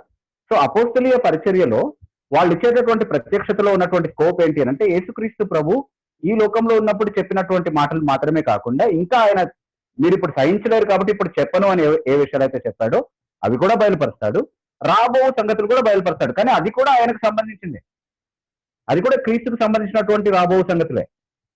సో ఇవన్నీ ఎక్కడున్నాయి? ఇవన్నీ ఇంకా బయలుపరుస్తున్నాడు సంఘం ద్వారా. అట్లా అయితే ఇంకా రాసుకోవాలి అని నేను చెప్పడంలో ఎలాంటి ఇబ్బంది లేదు. ఎందుకంటే అపోస్తలులు రాసినటువంటి మాటలను మనం ఎందుకు చదువుతున్నాము? ఎందుకంటే అవన్నీ క్రీస్తుకు సంబంధించినటువంటి విషయాలు కాబట్టి. రాబో సంగతులు కూడా రాశారా లేదా? ఇప్పుడు ప్రకటన గ్రంథం ఉంది, అందులో అంతా కూడా రాబో సంగతుల గురించినటువంటి ప్రస్తావన ఉంది, యోహాన్ ద్వారా రాయించాడు. అవన్నీ ఎవరి గురించినటువంటి విషయాలు? యేసుక్రీస్తు ప్రభువుని గురించినటువంటి విషయాలు కావా? The revolution of Jesus Christ అని స్టార్ట్ అవుతుంది పుస్తకం. That is the actual title of the book, the revolution of Jesus Christ. అది యేసుక్రీస్తు ప్రభువును ప్రత్యక్షపరిచేటటువంటి ఒక పుస్తకం. యేసుక్రీస్తు ప్రభువు ఇచ్చిన ప్రత్యక్షతల్ని యోహానుకు అందజేయబడినటువంటి ఒక పుస్తకం అది. కాబట్టి యేసుక్రీస్తు ప్రభు భూలోకంలో ఉన్నప్పుడు చెప్పినటువంటి మాటలు మాత్రమే తీసుకొని చెప్తాడని మనం చెప్పట్లేదు. కానీ ఏది బోధించినా అది క్రీస్తుకు సంబంధించినటువంటి విషయంగా ఉంటది. అది ఇంకా వస్తుంది, ఇంకా అయిపోలేదు. అంటే అపోస్తలీయ పరిచర్య ద్వారా చెప్పాల్సినవన్నీ కూడా సంపూర్ణంగా బయలుపరిచాడు యేసుక్రీస్తు గురించి అన్నది నేను చెప్తున్నటువంటి విషయం. వాక్యంలోనే సంపూర్ణంగా ఉన్నాయి అన్ని కూడా. అపోస్తలులు రాసినటువంటి సంగతుల్లో అన్ని ఉన్నాయి. రాయాల్సినటువంటి విషయాలు, వాళ్ళు చెప్పాలనుకున్నటువంటి విషయాలు, అంటే యేసుక్రీస్తు ప్రభు ఏ విషయాలైతే పరిశుద్ధాత్మ ద్వారా మనకు తెలియజేయాలనుకున్నాడో, ఇంకా ఆయన భూమి మీద ఉన్నప్పుడే తెలియజేయకుండా తర్వాత ఏవైతే రాబో సంగతులు కానీ ఇంకా అడిషనల్ గా కొన్ని విషయాలు తెలియజేయాలనుకున్నాడో అవన్నీ కూడా అపోస్తలుల ద్వారా తెలియపరిచాడు మనకి. అవన్నీ కూడా సంపూర్ణంగా నూతన నిబంధనలో ఉన్నాయి. కానీ అది కాకుండా ఇంకా ఆయన గురించి తెలియాల్సింది ఉంది, ఇంకా ఆయన గురించినటువంటి ప్రత్యక్షతలు ఉన్నాయి, అవి ఇంకా వస్తున్నాయి అని అంటే అవి కూడా ఆల్రెడీ బైబిల్లో ఉన్న విషయాలు ఎంత ప్రశస్తమైనవో, ఎంత ప్రామాణికమైనవో, ఎంత పవిత్రమైనవో అంతే ప్రామాణికమైనవి. వాటిని రాయొద్దు, వాటిని మనం ప్రామాణీకరణ చేసుకుని మన గ్రంథంతో పాటు పెట్టుకోకూడదు అని చెప్పే అధికారం సంఘానికి లేదు. అయితే ఈరోజు ఎవరైతే ఈ ప్రత్యక్షతల గురించి మాకు వస్తుంది, ప్రతిరోజు వస్తుంది అని ఎవరైతే మాట్లాడతారో చాలా మంది బోధకులు బయట మనకు తెలుసు కదా, పెద్ద పెద్ద వాళ్ళు, సూపర్ స్టార్లు, మెగాస్టార్లు ఉన్నారు కదా మనోళ్ళు. సో వాళ్ళందరూ కూడా చెప్పేటటువంటి ప్రత్యక్షతలు ఎలా ఉంటాయండి? ఎలాంటి ప్రత్యక్షతలు చెప్తారు? వార ఫలాలు చెప్పినట్టుగా సంవత్సర ఫలాలు చెప్తారు. 31 డిసెంబర్ రోజు వచ్చే సంవత్సరం అట్లా అవుతుంది, ఇట్లా అవుతుంది అని అన్ని అందరికీ తెలిసిన విషయాలు వాళ్ళు చెప్పేది. అవి ఎట్లా చెప్పుకున్నా నెరవేరుతాయి, ఎట్లా చెప్పినా నెరవేరాయని చెప్పుకోవచ్చు. అలాంటి ప్రవచనాలు ఉంటాయి. అవి చెప్తారు మీరు అని అంటున్నాడా, లేదా క్రీస్తుకు సంబంధించినటువంటి విషయాలు బయలుపరుస్తారు అంటున్నాడా? సో అందుకే క్రీస్తుకు సంబంధించినటువంటి సంపూర్ణ ప్రత్యక్షత ఈ బైబిల్లో ఉంది. వాటిని అర్థం చేసుకోవడానికి ఇప్పుడు కూడా పరిశుద్ధాత్మ ప్రతి విశ్వాసికి సహాయపడతాడు అంటున్నాను నేను. సో మనకు వచ్చేటటువంటి ప్రతి అవగాహన బైబిల్ చదివేటప్పుడు ఆధ్యాత్మికంగా మనం చూడగలిగేటటువంటి ప్రతి విషయం ఏదైతే ఉందో, అందులో ఉన్నటువంటి మర్మాలు కావచ్చు, అందులో ఉన్నటువంటి ఇతరులు చూడలేనటువంటి సంగతులు కావచ్చు, అవన్నీ కూడా పరిశుద్ధాత్మ మనకు నడిపింపునివ్వడం ద్వారా, పరిశుద్ధాత్మ మన మనోనేత్రాలను వెలిగించడం ద్వారా మనకు కలగజేసేటటువంటి అవగాహనే. దాన్ని ఏం కాదనట్లేదు నేను. కానీ ఈరోజు ప్రతి ఒక్కళ్ళు వచ్చి మాకు ప్రత్యక్షతలు వస్తున్నాయి, దేవుడు మాకు అలా మాట్లాడాడు, ఇలా మాట్లాడాడు అని చెప్తే దాన్ని ఈ వచనం స్కోప్ లోకి తీసుకురావద్దు. దీన్ని చూపించి ఇది ఉంది కాబట్టి ఇంకా మాట్లాడుతున్నాడు, మాట్లాడే అవకాశం ఉందని చెప్పడానికి అది సరిపోదు అని అంటున్నాను. ఓకేనా పీటర్? థ్యాంక్ యూ అన్న. Yeah Peter, yeah fine. Which verse was that? Can you tell me in English? Which Peter asked just now? Which verse? That is John 16:13-14 akka. Okay. Yeah. Anna. Yeah, ఎవరమ్మా? అన్న Anusha. Yeah Anusha. ఇంకొక question అన్న. Yeah Anusha. 1 Corinthians 2:10 ఒకసారి చదువుతున్నాను. Okay. మనకైతే దేవుడు వాటిని తన ఆత్మ వల్ల బయలుపరిచి ఉన్నాడు. ఆత్మ అన్నిటిని, దేవుని మర్మములను కూడా పరిశోధించుచున్నాడు. ఇది అందరికి వర్తిస్తది కదన్నా? అవును. మరి మీరు వర్తించదని అంటున్నారా? ఓకే, వర్తించదు అని అనట్లేదు నేను, అందరికీ వర్తిస్తుందని నేను కూడా అంటున్నాను యాక్చువల్ గా. అయితే అది దేని గురించి మాట్లాడుతుంది అన్నది మనకి చాలా important question actually. That's a very good question. అయితే ఒకసారి మనం చూద్దాం. అక్కడ 1 Corinthians 2:9 నుంచి ఒకసారి చదువుతావా అనుష? ఇప్పుడు 10th వర్స్ చదివావు కదా, 9th వర్స్ నుంచి ఒకసారి చదువుతావు. ఓకే ఆ, ఇందుని గురించి లేకపోతే ఇంకొక మాట 6th వర్స్ నుంచి చదువుదాం మనం, అంటే మంచిగా కాంటాక్ట్ అర్థమవుతుంది కదా. ఓకే ఓకే ఆ, ఆ, పరిపూర్ణులైన వారి మధ్య జ్ఞానమును గుర్తించుచున్నాము. ఓకే. అది ఈ లోక జ్ఞానం కాదు. ఉమ్, నిరర్ధులైపోవచ్చున్న ఈ లోకాధికారుల జ్ఞానమును కాదు గాని ఉమ్. దేవుని జ్ఞానం. ఓకే, దేవుని జ్ఞానం. ఓకే, ఒక్క నిమిషం, నేను మళ్ళీ ముందుకెళ్లే కంటే ముందు మళ్ళీ మర్చిపోతానేమో అని చెప్పి ఇది చదివినప్పుడు గుర్తొచ్చిన విషయం ఒకటి చెప్తున్నాను. ఓకే ఈ మధ్య కొంతమంది బైబిల్లో ఉన్నటువంటి విషయాలు చెప్పినా అది లోక జ్ఞానంతో దాన్ని కంపేర్ చేస్తున్నారు. అంటే బైబిల్లో కొన్ని వచనాలు కంటతా చేసుకుని వచ్చి మాట్లాడేసినంత మాత్రాన అది దేవుని జ్ఞానం కాదు, ఆత్మానుసారంగా ఇంకా కొత్త విషయాలు ఏవో మాట్లాడాలి, అది దేవుని జ్ఞానం అన్నట్టుగా మాట్లాడుతున్నారు. బైబిల్లో ఉన్న ప్రతిదీ దేవుని జ్ఞానమే. దాన్ని సరిగ్గా అర్థం చేసుకోవడానికి సహాయపడేటటువంటి వాడు పరిశుద్ధాత్మ దేవుడు. ఆ అవగాహన అంటే ఆయన సహాయం లేకుండా ఎవరికి వాళ్ళు ఇష్టం వచ్చినట్టుగా వాక్యాన్ని వక్రీకరించుకునేటటువంటి పద్ధతి ఒకటి ఉంది. దాన్ని మనం తిరస్కరిస్తామే తప్ప పరిశుద్ధాత్మ నడిపింపు ద్వారా, పరిశుద్ధాత్మ సహాయం ద్వారా వాక్యాన్ని సరిగ్గా అర్థం చేసుకున్నప్పుడు అది పరలోక సంబంధమైన జ్ఞానం అవుతుంది. కానీ మనకు పుస్తక రూపంలో ఉన్నంత మాత్రాన అది ఈ లోక సంబంధమైనటువంటి జ్ఞానం కాదు. బైబిల్లో ఉన్న సంపూర్ణమైనటువంటి బయలుపాటు దేవుని యొక్క జ్ఞానం అనేది మనం అర్థం చేసుకోవాలి. Okay, yeah. దేవుని జ్ఞానం అనుమైనట్టుగా భావించుచున్నాము. ఈ జ్ఞానం మరుగై ఉండెను. జగతుత్పత్తి ముందుగానే దీనిని దేవుడు మన మహిమ నిమిత్తం నియమించెను. అది లోకాధికారుల ఎవనికిని తెలియదు. ఓకే, అది వారికి తెలిసి ఉండిన ఎడల మహిమాస్వరూపియగు ప్రభువుని వేయకపోయి ఎందురు. ఓకే, అంటే ఇక్కడ ఇప్పుడు లేఖనాల్లో ఆల్రెడీ బయలుపరిచాడా లేదా దేవుడు యేసుక్రీస్తు గురించినటువంటి ప్రవచనాలు కానీ యేసుక్రీస్తు ప్రభువుని సరిగ్గా గుర్తించగలిగేటటువంటి ఆధారాలన్నీ కూడా లేఖనాల్లో దేవుడు బయలుపరచాడా లేదా పాత నిబంధనలో బయలుపరిచాడు. కానీ దాన్ని లోకాధికారులు చూడలేకపోయారు. ఓకే, అంటే ఎందుకు చూడలేకపోయారు? ఎందుకంటే అవి ఆత్మానుభవం వల్ల మాత్రమే ఎవరైనా చూడగలుగుతారు వాటిని. మనం చూడగలుగుతున్నాం. ఇప్పుడు యేసుక్రీస్తు ప్రభువుని చాలా మంది చూస్తున్నారు, అంటే వాక్యంలో బోధించబడిన విధంగా చాలా మంది చదువుతున్నారు ఆయన గురించి. చాలా మంది ఇంటలెక్చువల్ గా ఆయన గురించి చాలా విషయాలు అర్థం చేసుకుంటున్నారు. యేసుక్రీస్తు గురించి వారి మైండ్ ని వాడి తెలివిగా చాలా విషయాలు యేసుక్రీస్తుని గురించి అర్థం చేసుకుంటున్నారు. అయినప్పటికీ కూడా మనం చూడగలిగేటటువంటి మహిమ, యేసుక్రీస్తులో మనం చూడగలిగేటటువంటి మహిమ, యేసుక్రీస్తులో మనం చూడగలిగేటటువంటి గొప్పతనం, యేసుక్రీస్తులో మనం చూడగలిగేటటువంటి రక్షణ వాళ్ళు ఎందుకు చూడలేకపోతున్నారు, మనం ఎందుకు చూడగలుగుతున్నాము, దానికి కారణం ఏంటో చెప్తున్నాడు. చూడండి, యా చదువమ్మా ముందుకి. ఇందుని గురించి దేవుడు తన్ను ప్రేమించు వారి కొరకు ఏవి సిద్ధపడుతున్నో అవి కంటికి కనపడలేదు, చెవికి వినపడలేదు, మనుష్య హృదయమునకు గోచరం కాలేదు రాయబడి ఉన్నది. మనకైతే దేవుడు వాటిని తన ఆత్మ బయలుపరిచి ఉన్నాడు. ఆత్మ అన్నిటినీ దేవుని మర్మములు కూడా పరిశోధించాడు. ఓకే, సో దేవుడు మనకి వాటిని తన ఆత్మ ద్వారా బయలుపరిచి ఉన్నాడు.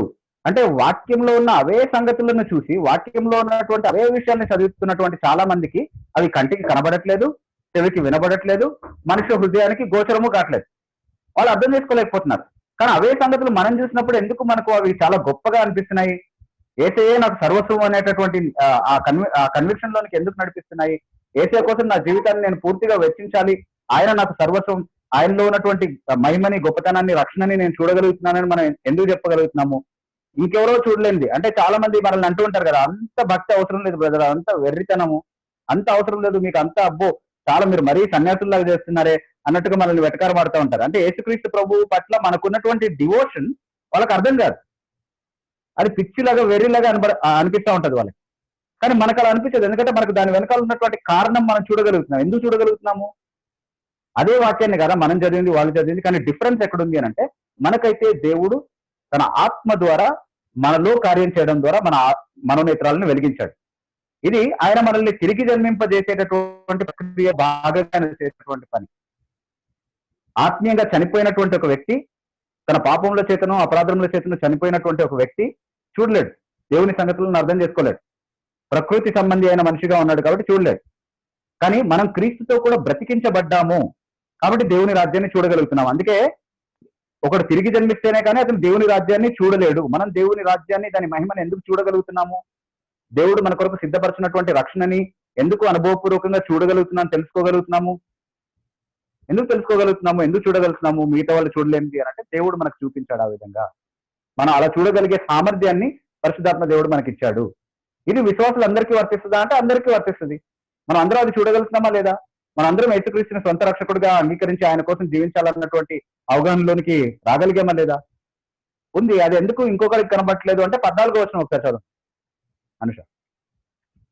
ఓకే. 14-15. ప్రకృతి సంబంధి అయిన మనుషుడు దేవుని ఆత్మ విషయములను అంగీకరింపడు. అవి అతనికి వెర్రితనముగా ఉన్నవి. అవి ఆత్మానుభవం చేతనే వివేచింపజాలడు. అది. సో ఇప్పుడు ఈ ఎందుకు ఇదే బైబిల్ని చదివి కరుణాకర్ సుగ్న బైబిల్కి వ్యతిరేకంగా పుస్తకం రాస్తాడు? ఎందుకు అదే బైబిల్ని చదివి నేను బైబిల్ని డిఫెండ్ చేస్తూ రాస్తాను? లేదా నాతో ఉన్నటువంటి సోదరులు సాక్షి అపోలోజెటిక్స్లు కానీ లేకపోతే ఇంకా ఇతర ప్లాట్ఫామ్స్ లో ఉన్నటువంటి సోదరులు నాతో కలిసి పనిచేసేటటువంటి వాళ్ళు బైబిల్ డిఫెండ్ చేస్తూ ఎందుకు రాస్తున్నారు? అవతల ఉన్నటువంటి మతోన్మాదులు దాన్నే విమర్శిస్తూ ఎందుకు మాట్లాడుతున్నారు? ఎందుకంటే మేము చూడగలిగేవి వాళ్ళు చూడలేనట్టుగా ఆత్మ మాలో కార్యం చేశాడు, వాళ్ళు చేయలేదు. That is the difference. వాళ్ళు ప్రకృతి సంబంధులైనటువంటి మనుషులు, మనం ఆత్మానుభవం కలిగినటువంటి వారము. ఆత్మ మనల్ని బ్రతికింపజేసి చూడగలిగే కళ్ళనిచ్చాడు, వినగలిగే చెవులనిచ్చాడు, గ్రహింపగలిగే హృదయాలనిచ్చాడు. కాబట్టి అదే సువార్తలో ఉన్నటువంటి ఆధ్యాత్మిక లోతుల్ని మర్మల్ని మనం అర్థం చేసుకోగలుగుతాం. వాళ్ళు అదే చూడలేకపోతున్నారు. కానీ దీంట్లో అడిషనల్ ఇన్ఫర్మేషన్ ఇస్తాడని చెప్పడానికి ఆధారం ఎక్కడుంది అన్నది నా ప్రశ్న. అంతే. ఆల్రెడీ సువార్తలో ఉన్నటువంటి విషయాలే, బైబిల్ గ్రంథంలో ఉన్నటువంటి విషయాలే, కానీ వాటిని మనం చూడగలుగుతున్నాం, వాళ్ళు చూడలేకపోతున్నారు అన్నది, మనం గ్రహించగలుగుతున్నాం, వాళ్ళు గ్రహించలేకపోతున్నారు అన్నది. సో ఇది కేవలం ఇంటలెక్చువల్ గ్రహింపుకు సంబంధించింది మాత్రమే కాదు, ఆధ్యాత్మికంగా దేవుణ్ణి తెలుసుకోవడం అనేది ఒకటి ఉంది. అది పరిశుద్ధాత్మ వలన మాత్రమే జరుగుతుంది. అది విశ్వాసులందరికీ జరిగింది. మనము అన్నప్పుడు సంఘము, మనకు అది ఆత్మ వలన కలిగినటువంటి విషయము. మనుషులు నేర్పించే జ్ఞానం వల్ల వచ్చేది కాదు ఇది. అందుకే మనుషుల జ్ఞానానుసారంగా మేము సువార్తను ప్రకటించము, పరిశుద్ధాత్మ శక్తి వలన మాత్రమే ఇది జరుగుతుంది అని చెప్పడానికి రాయబడినటువంటి సంగతి.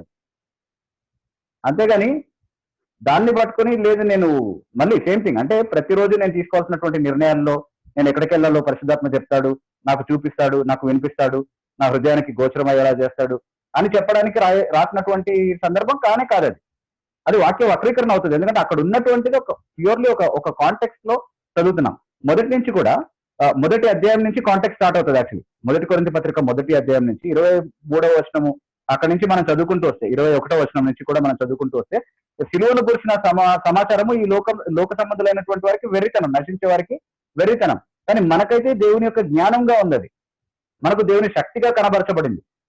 ఎందుకు మనకు లోకానికి వెర్రితనంగా కనబడేది మనకి ఎలా జ్ఞానంగా అయింది? ఎలా మనకు అది జ్ఞానంగా మారడానికి కారణం ఏంటి? ఎందుకంటే వాళ్ళ దగ్గర చాలా జ్ఞానం ఉందనుకొని మనల్ని వెర్రి వాళ్ళని వాళ్ళు అనుకుంటున్నారు. కానీ జ్ఞానం అనుకుంటూనే వాళ్ళే అజ్ఞానంలో, అంధకారంలో, వెర్రితనంలో ఉండిపోయారు. మనకు వాళ్ళకు అందనటువంటి జ్ఞానాన్ని దేవుడు తన ఆత్మ ద్వారా అందించాడు అన్నది మొత్తం కాంటెక్స్ట్ యాక్చువల్లీ. సో ఇది సువార్త అవగాహన గురించి మాట్లాడుతున్నటువంటి విషయము, రక్షణకు సంబంధించినటువంటి విషయాల గురించి మాట్లాడుతున్నటువంటి విషయం. దేవుడు తనను ప్రేమించే వారి కొరకు ఆయన సిద్ధపరిచినటువంటి, అంటే కామన్ గా సంఘానికి దేవుడు ఏదైతే సిద్ధపరిచాడో వాటి గురించి మాట్లాడుతున్నటువంటి విషయాలను తీసుకుని ప్రతిరోజు దేవుడు నాకు ఇలా చూపిస్తాడు, అలా మాట్లాడతాడు అని చెప్పడం న్యాయంగా లేఖనాలతో వ్యవహరించడం కాదు. అలా చెప్తాడు అని చెప్పడానికి మీరు అడిషనల్ గా చూపించాలి. ఈ కాంటెక్స్ట్ లో నేను చెప్తున్నటువంటి వివరణ ఇది కాదు అని మీరు చెప్పలేరు కదా. ఖచ్చితంగా అదే దాని గురించి మాట్లాడుతున్నారు అక్కడ కాంటెక్స్ట్ లో. అది కాకుండా ఇంకోటి కూడా మాట్లాడుతుందని చెప్పడానికి మీరు ఆధారం చూపించాల్సి ఉంటుంది వాక్యం. So that is all my contention. So నేను అందరితో మాట్లాడరు అని అనట్లేదు.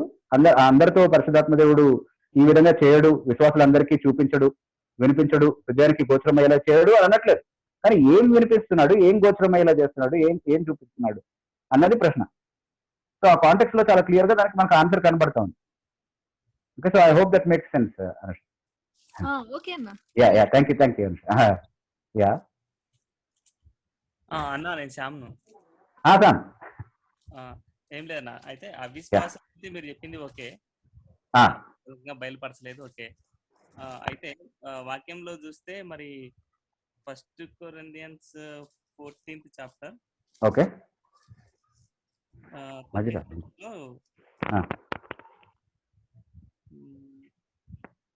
ఓకే 29-30 చదువుతాను. ఓకే. 2-3 మాట్లాడవచ్చును, తక్కిన వారు వివేచింపవలను. అన్న వాయిస్ క్లియర్ గా వినిపించట్లే శ్యామన్న. హలో యా సార్, అన్న వినిపిస్తుందా నా మాట? ఇప్పుడు వినిపిస్తుంది. Yeah okay. 29 and 30 వర్స్ అవుతున్నాను. 1 Corinthians 14th chapter 29th verse. ప్రవక్తలు 2-3 మాట్లాడవచ్చును, తక్కిన వారు వివేచింపవలను. అయితే కూర్చున్న మరి ఒకనికి ఏదైనాను బయలుపరచబడిన ఎడల మొదటివాడు మౌనంగా ఉండవలను. అంటే ఇక్కడ బయలుపరచబడినట్లుగా ఉంది కదన్న, అంటే గురించి రాయబడింది కదా ఇక్కడ. రైట్. మరి మీరేమో ఇందాక అంటే అవిశ్వాసులు చెప్పినారా, అది ఓకే, కానీ ఇక్కడ విశ్వాసులు అనింది కదా, బయలుపరచబడినట్లుగా ఉంది. ఓకే. వాస్తవానికి ఇక్కడ ప్రవక్తలు అన్న మాటని కూడా మనం ఒకసారి నోటీస్ చేయాలి. అంటే ప్రవచనానికి భాషా వరానికి తారతమ్యంగా చెప్పబడినటువంటి ఒక అధ్యాయం ఇది. ఈ 1 కొరింథీ పత్రిక 14 కదా, మొత్తం కాంటెక్స్ట్ లో చదివితే మనం ప్రవచనము సంఘానికి క్షేమాభివృద్ధి కలుగజేస్తుంది. భాషలు వాటంతట అవే క్షేమాభివృద్ధిని తీసుకురావు, ఎందుకంటే అందరికీ అర్థం కావు కాబట్టి భాషలో అర్థం చెప్పే వాళ్ళు ఉండాలి అన్నటువంటి కాంటెక్స్ట్ లో మాట్లాడుతూ ఆ కాంటెక్స్ట్ లో ప్రవచనం అనే పదాన్ని, ప్రవక్త అనే పదాన్ని వాడుతున్నాడు అనేది మనం గుర్తుపెట్టుకోవాలి. సో ఇక్కడ ప్రవచనము చెప్పేవాడు ఏం చెప్తున్నాడు అన్నది కూడా మనం ఒకసారి పరిగణలోకి తీసుకోవాలి. ప్రవచనము అన్నటువంటి మాటకి దేవుని మాటలు తెలియజేయటం, మనుషుల ముందు నిలబడి మాట్లాడటం అన్నటువంటి భావం ప్రైమరీగా ఉంది. అది భవిష్యత్తు చెప్పడం అన్నటువంటి భావంలో మాత్రమే చెప్పబడినటువంటి విషయం కాదు. దేవుని మాటలు చెప్పడము అన్నప్పుడు ఆల్రెడీ ప్రత్యక్షపరచబడినటువంటి ప్రత్యక్షత ఏదైతే ఉందో దాని ఆధారంగా మాట్లాడేవాడు కూడా ప్రవక్తే అవుతాడు. అయితే ప్రవక్తలు ఎందుకు బోధించాలి అని అంటే దేవుని ప్రత్యక్షతలో సంఘానికి అర్థం కానటువంటి చాలా విషయాలు ప్రత్యేకమైనటువంటి బోధ చేయడం ద్వారా, అంటే బోధించడం అనేటటువంటి బోధకులను ఎందుకు ఇచ్చాడు దేవుడు ప్రత్యక్షమైనటువంటి సంగతుల్ని సంఘానికి తేటతెల్లం చేయడానికి, సంఘానికి సవివరంగా అన్ని కూడా వివరించి చెప్పడం కోసం ఇచ్చినటువంటి పరిచర్య. అదే బోధ చేసేటటువంటి పరిచర్య గురించి ఇక్కడ మాట్లాడుతున్నాడు, ప్రవక్త చేసేటటువంటి పని గురించి ఇక్కడ మాట్లాడుతున్నాడు. సో ఈ ప్రవక్త బయలుపరుస్తాడు అని చెప్పినప్పుడు కొత్త సంగతులేవో దేవుడు అతనికి బయలుపరిస్తే మాట్లాడుతున్నాడని కాదు, ప్రత్యక్షతలో ఉన్నటువంటి విషయాల్ని సరిగ్గా గ్రహించడాన్ని కూడా, అంటే దేవుడు ఆల్రెడీ ప్రత్యక్షపరిచినటువంటి సంగతుల్ని సరిగ్గా అర్థం చేసుకోవడం అనే కాంటెక్స్ట్ లో కూడా బయలుపరచడం అన్నటువంటి మాట వాడబడింది. కాబట్టి ఆ ఒక్క మాట మాత్రమే ఈ రోజు ప్రతి ఒక్కరికి దేవుడు బయలుపరుస్తాడు అని చెప్పడానికి సరిపోదు. యాక్చువల్ లేదా ఎక్స్ట్రా బిబ్లికల్ గా నాకేదో వస్తుందని చెప్పడానికి కూడా అది సరిపోదు. ఎందుకంటే ఇప్పుడే అనుష అడిగినటువంటి ప్రశ్నలో కూడా 1 కొరింథీ పత్రిక 2వ అధ్యాయం 10వ వచనంలో కూడా దేవుడు తన ఆత్మ ద్వారా మనకు వాటిని బయలుపరిచి ఉన్నాడని చెప్పినప్పుడు అక్కడ కూడా గ్రీక్ పదం ఒకటే వాడబడింది,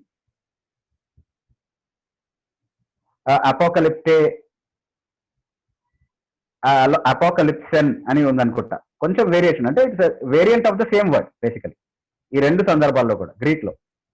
అంటే ఆల్రెడీ ప్రత్యక్షపరచబడినటువంటి ఒక సంగతిని లోతుగా అర్థం చేసుకోవడం, సరైనటువంటి పర్స్పెక్టివ్ లో చూడడం, అప్పటి వరకు చూడనటువంటి ఒక సంగతిని అప్పుడు చూడగలగటం అన్నటువంటి భావంలో కూడా రెవల్యూషన్ అనేది వాడచ్చు. అన్కవరింగ్ అనేది అర్థం యాక్చువల్లీ ఆ పదానికి.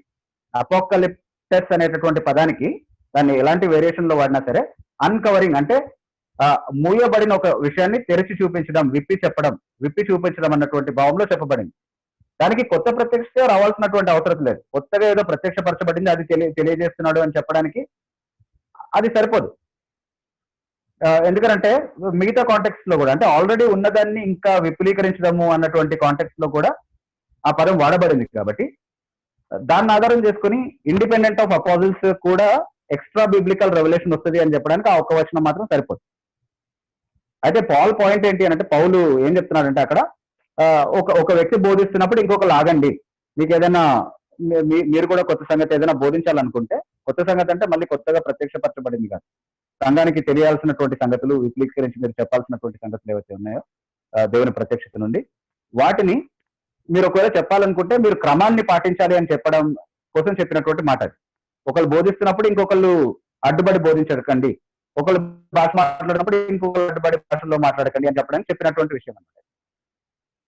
ఓకే, బట్ ఆ ప్యాసేజ్ ని మాత్రమే తీసుకొని, దాన్ని మాత్రమే బేస్ చేసుకుని ఎక్స్ట్రా బిబ్లికల్ గా ఏదైనా మనకు బయలుపడుతుంది అని చెప్పడానికి అది సరిపోదు అంటున్నాను. It doesn't stand that argument. ఓకేనా సార్? ఓకేనా? Yeah yeah yeah yeah yeah. అన్న గుడ్ ఈవినింగ్ అన్న. ఎవరు? గుడ్ ఈవినింగ్ అన్న. డేవిడ్. డేవిడ్ అన్న. David yes David. అన్న నాకు కూడా ఒక 2 డౌట్లు ఉన్నాయన్న.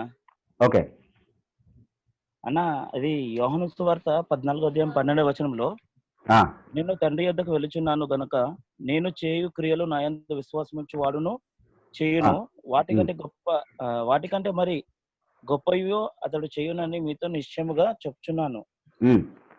ఇది విశ్వాసులందరికీ వర్తిస్తుంది కదా. అయితే దేవుడు అంటే అపోస్తులందరికీ కాదు, సారీ విశ్వాసులందరికీ కాదు అపోస్తులకు మాత్రమే అని ఇట్లాంటి మాటలు మీరు చెప్తున్నారు కదన్నా.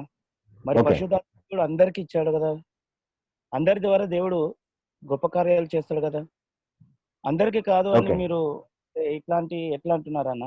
విశ్వాసులు అందరికీ కదా, ఇది అందరికి వర్తిస్తుంది కదా. దీని అర్థం ఏంటో చెప్పండి. దీన్ని బట్టి అంటే నా ద్వారా కూడా దేవుడు గొప్ప కార్యాలు అంటే నా ద్వారా చేస్తాడు, నా ద్వారా అంటే గొప్ప మాటలు కూడా పలికిస్తాడని నేను ఎందుకు అనుకోకూడదు అంటే నా